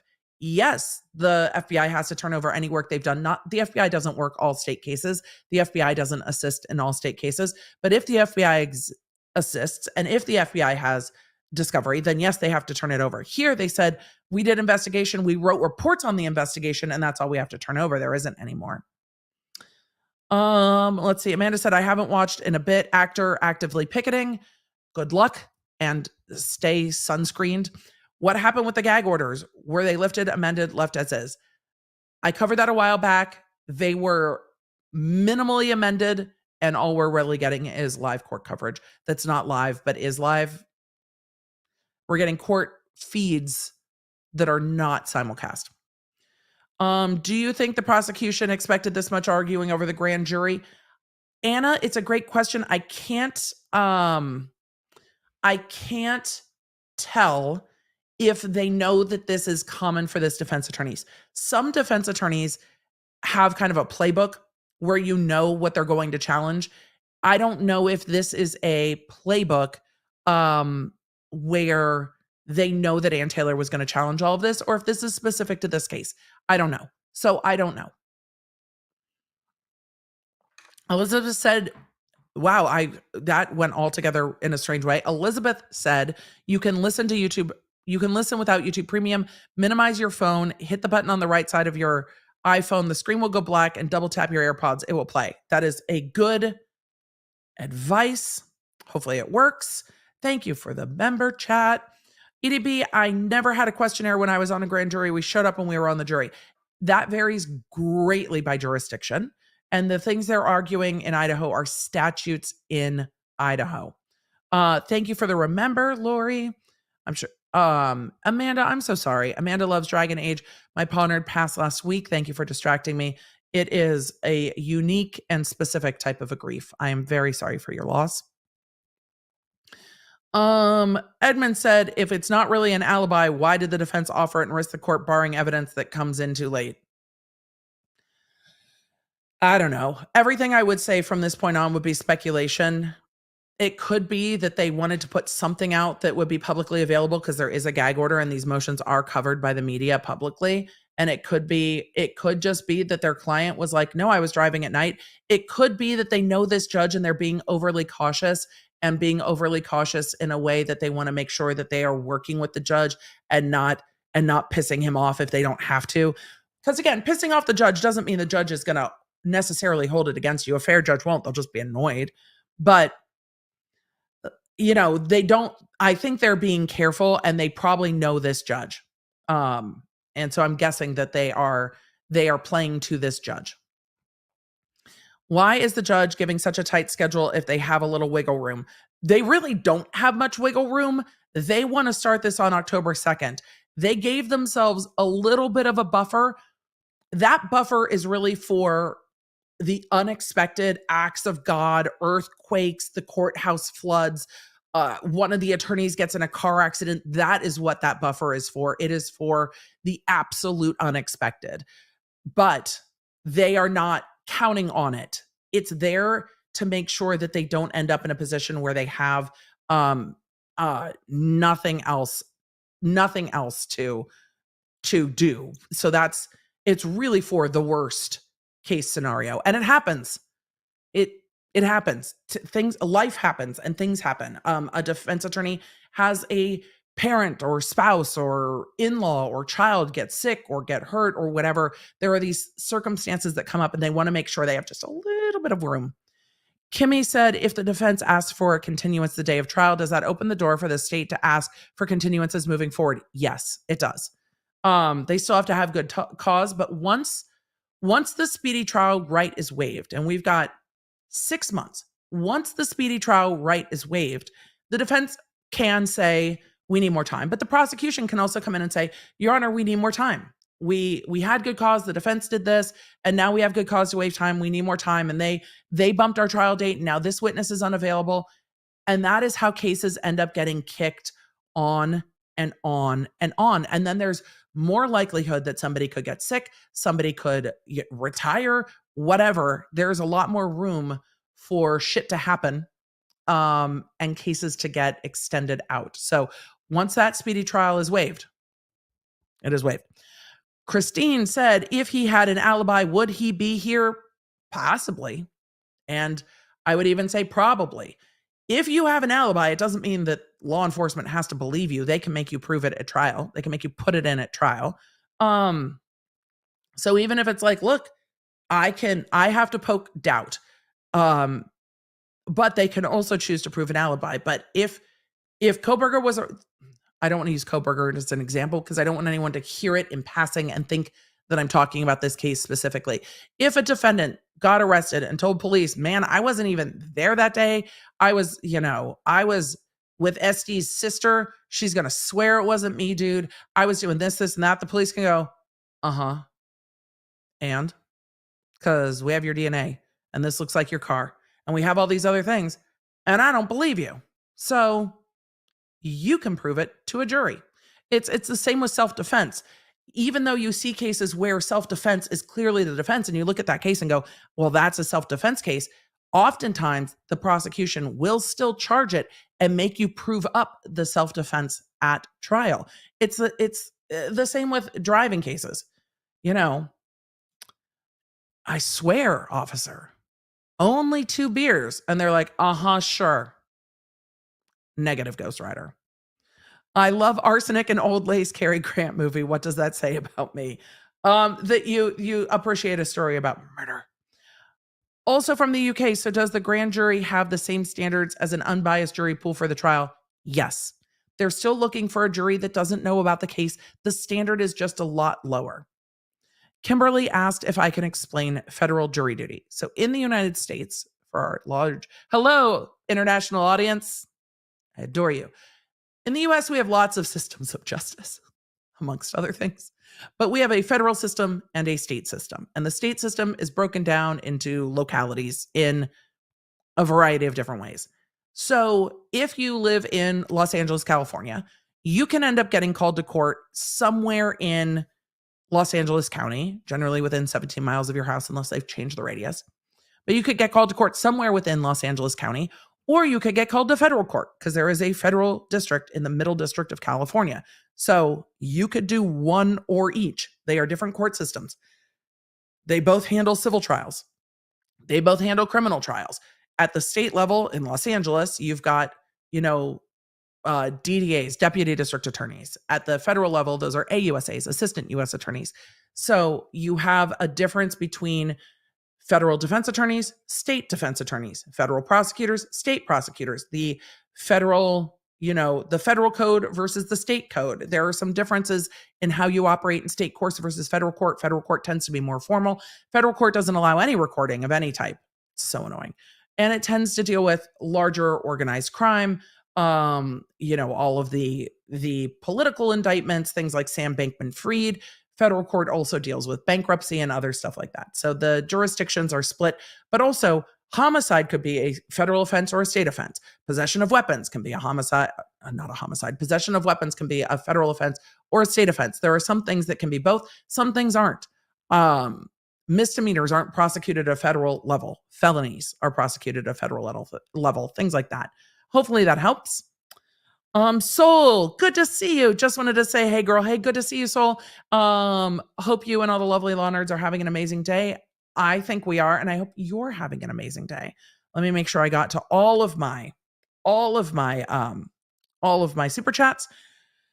Robin said, but they own the footage now, even your live streams, they stole ownership. Netflix did not steal ownership of my live streams. If they tried to claim it, we will fight. So no, they do not own my live streams, and they cannot. Using my clips without my permission does not give them copyright ownership in my clips. Consider SNS services via AWS, great redundancy. I'm not sure what the advice is what part of the show the advice came in, but we always love redundancy, especially when it comes to tech. Just BKZ says, is it a mashed potato, baked potato, twice baked potato, potato leek soup? That is like a raw potato that is recording the sound. It is not good enough to be a delicious twice baked potato or anything else. It is a very sad raw potato. Anna said, how pissed do judges get when that happens? I think Judge put a date on waiving speedy trial. Judge did put a date on waiving speedy trial, but even if they tried to waive speedy trial after that date, I don't think the judge could stop them. I really don't think the judge could stop them at all. Sorry if this is a bit of a late question, but what does it mean when someone wants to waive time? Java, it's not too late. It is a great question. The artwork in your thumbnail is fantastic, or icon, or whatever we call. I have no idea what they're called. What are they called? Is it a thumbnail? Not really. Here, profile picture. So, waiving time just means you have 6 months speedy trial. If you choose to waive that right, meaning you are not exercising it, you are giving it up. Avatars, thank you. You are giving it up. Waiving your right, means that you are choosing to give a waiver to the court of your constitutional right to not enforce it. It's like waiving the Fifth Amendment. When you sit down to testify, the court goes through the waivers. What case did we see that in recently? When I was covering Shabusiness, the court went through all the waivers of rights with Taylor Shabusiness, explaining you understand you have the right to remain silent. You have the right to testify. And the court went through those waivers and she understood and chose not to testify. When we covered Murdaugh, before he got on the stand, the court went through all the waivers about your right to remain silent, and you're waiving and giving up that right. And now you're talking about the case and everything you say can be used against you. It's the same if you're giving up speedy trial. It is a constitutional right. It is the defendant's right. And if you are giving it up, there's a whole bunch of waivers where the court explains to you, this is your right. You are giving up that right. Once the shit's out of the horse, you can't get it back. Once you've waived your speedy trial right, it is gone, baby. And this trial could go in 6 months, a year, 2. It's waived. So hopefully that helps make it make sense. So once you waive speedy trial, and a lot of defendants will just come in and waive speedy trial at the beginning. Once you waive speedy trial, you have no control as a defendant over when your case goes to trial. The defense attorneys will argue, Your Honor, we've been doing this forever. And the court's like, we waive time. Here we are. The court doesn't have time this day. The prosecution doesn't have availability that day. You've got another trial. They've got another trial. It is what it is. If the prosecutor has other cases and gets into trial, and Kohberger's like, we were scheduled to go, the court's like, we have another case to go. So no, this is getting bumped because you waive time. If you don't waive time, you take priority. I saw a question in the chat from J.A. Williams. What happens if a juror can't continue? They have alternates. If you run out of alternates, it's generally a mistrial. So that makes sense. Java, thank you. I'm glad. So let's see. I saw CM Nelson said question, not outcome this case, which you don't ethically do, but I would wonder if you could do a poll of the law nerds who could be death penalty qualified. I'm not going to, because I think everybody maybe needs to think on how they feel about it for themselves, but I'm not going to ask people to do it because I think there are some on the internet that make that political. I personally don't think it has to be political. I know people of all different types of leanings that are pro and against the death penalty. So I'm not going to ask people to do that. So I understand the question and I appreciate you clarifying the question, but no, I'm not going to ask. Thank you though. I've seen a lot of you ask about Judge Abby's thoughts on the sidebar. I will not give you all of Judge Abby's candid thoughts on the sidebars other than Judge Abby saying, this job requires more patience than I originally anticipated. Like, we all know judges have to be patient, but when you are the advocate, when you're the lawyer, when you're standing up in front of the judge, you don't necessarily see how patient the judge has to be with you. It's like you don't realize how patient your parents are with you until you're older, or not patient with you until you're older. You can't see it when you're in it. And when you're the advocate and you're in it, you can't necessarily see it. But in these sidebars, you can see how patient Judge A is. And I think there was a lot of a giggle over some of that. And you could see how patient. And somehow judges, when they take the bench, you don't always think about it because you've been an advocate for so long. It's like, it's a lot more patience. And I was like, oh, my friend, the amount of patience this judge showed. But I regularly call Judge Abby. I'm like, hey, this judge did this thing I really, really like. So I will send her little clips because, again, she's a newer judge. And you don't often get to see judges work when you're not the advocate. So getting to see real judges work through streaming is really fun. And I was like, girl, if I ever show up in your courtroom and you do not say, bring the jury, I am going to cry. I need that to be your thing. Make it a thing. Bring the jury. So, let's see. I talk about Netflix tomorrow.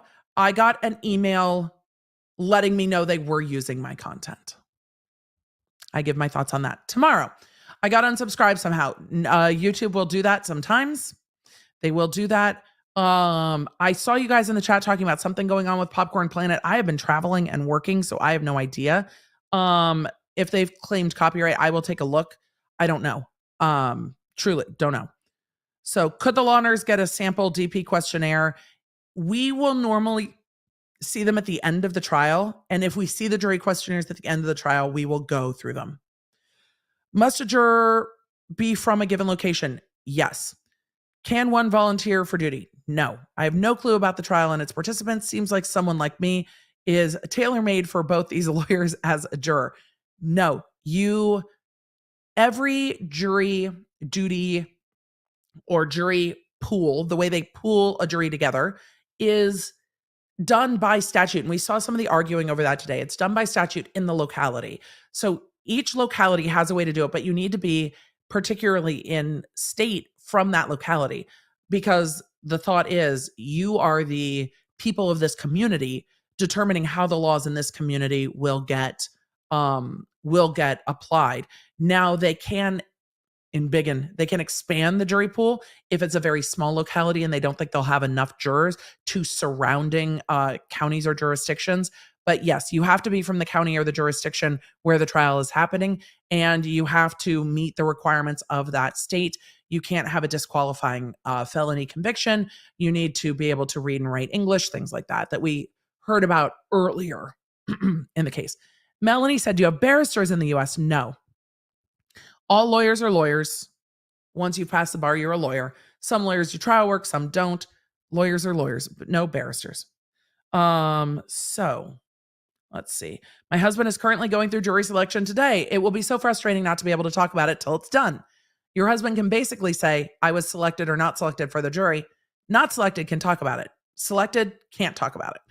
And then I was selected for jury duty and I will talk about it later. So let's see. Bring the Jury was iconic. I think so too. I can't be on a jury in a different county or state. No, you cannot. You can be on a federal jury also in your jurisdiction. So, Runkle of the Bailey said, in Canada, all lawyers are both barristers and solicitors. So we're just lawyers.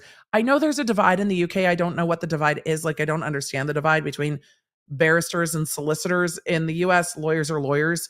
And once you are licensed and you've passed the bar, you can be federally licensed, you can be Supreme Court licensed, you can be locally licensed, but everyone who's licensed can go into court. I don't advise everyone do that. Lawyers that don't regularly go into court are interesting to watch, but we will see.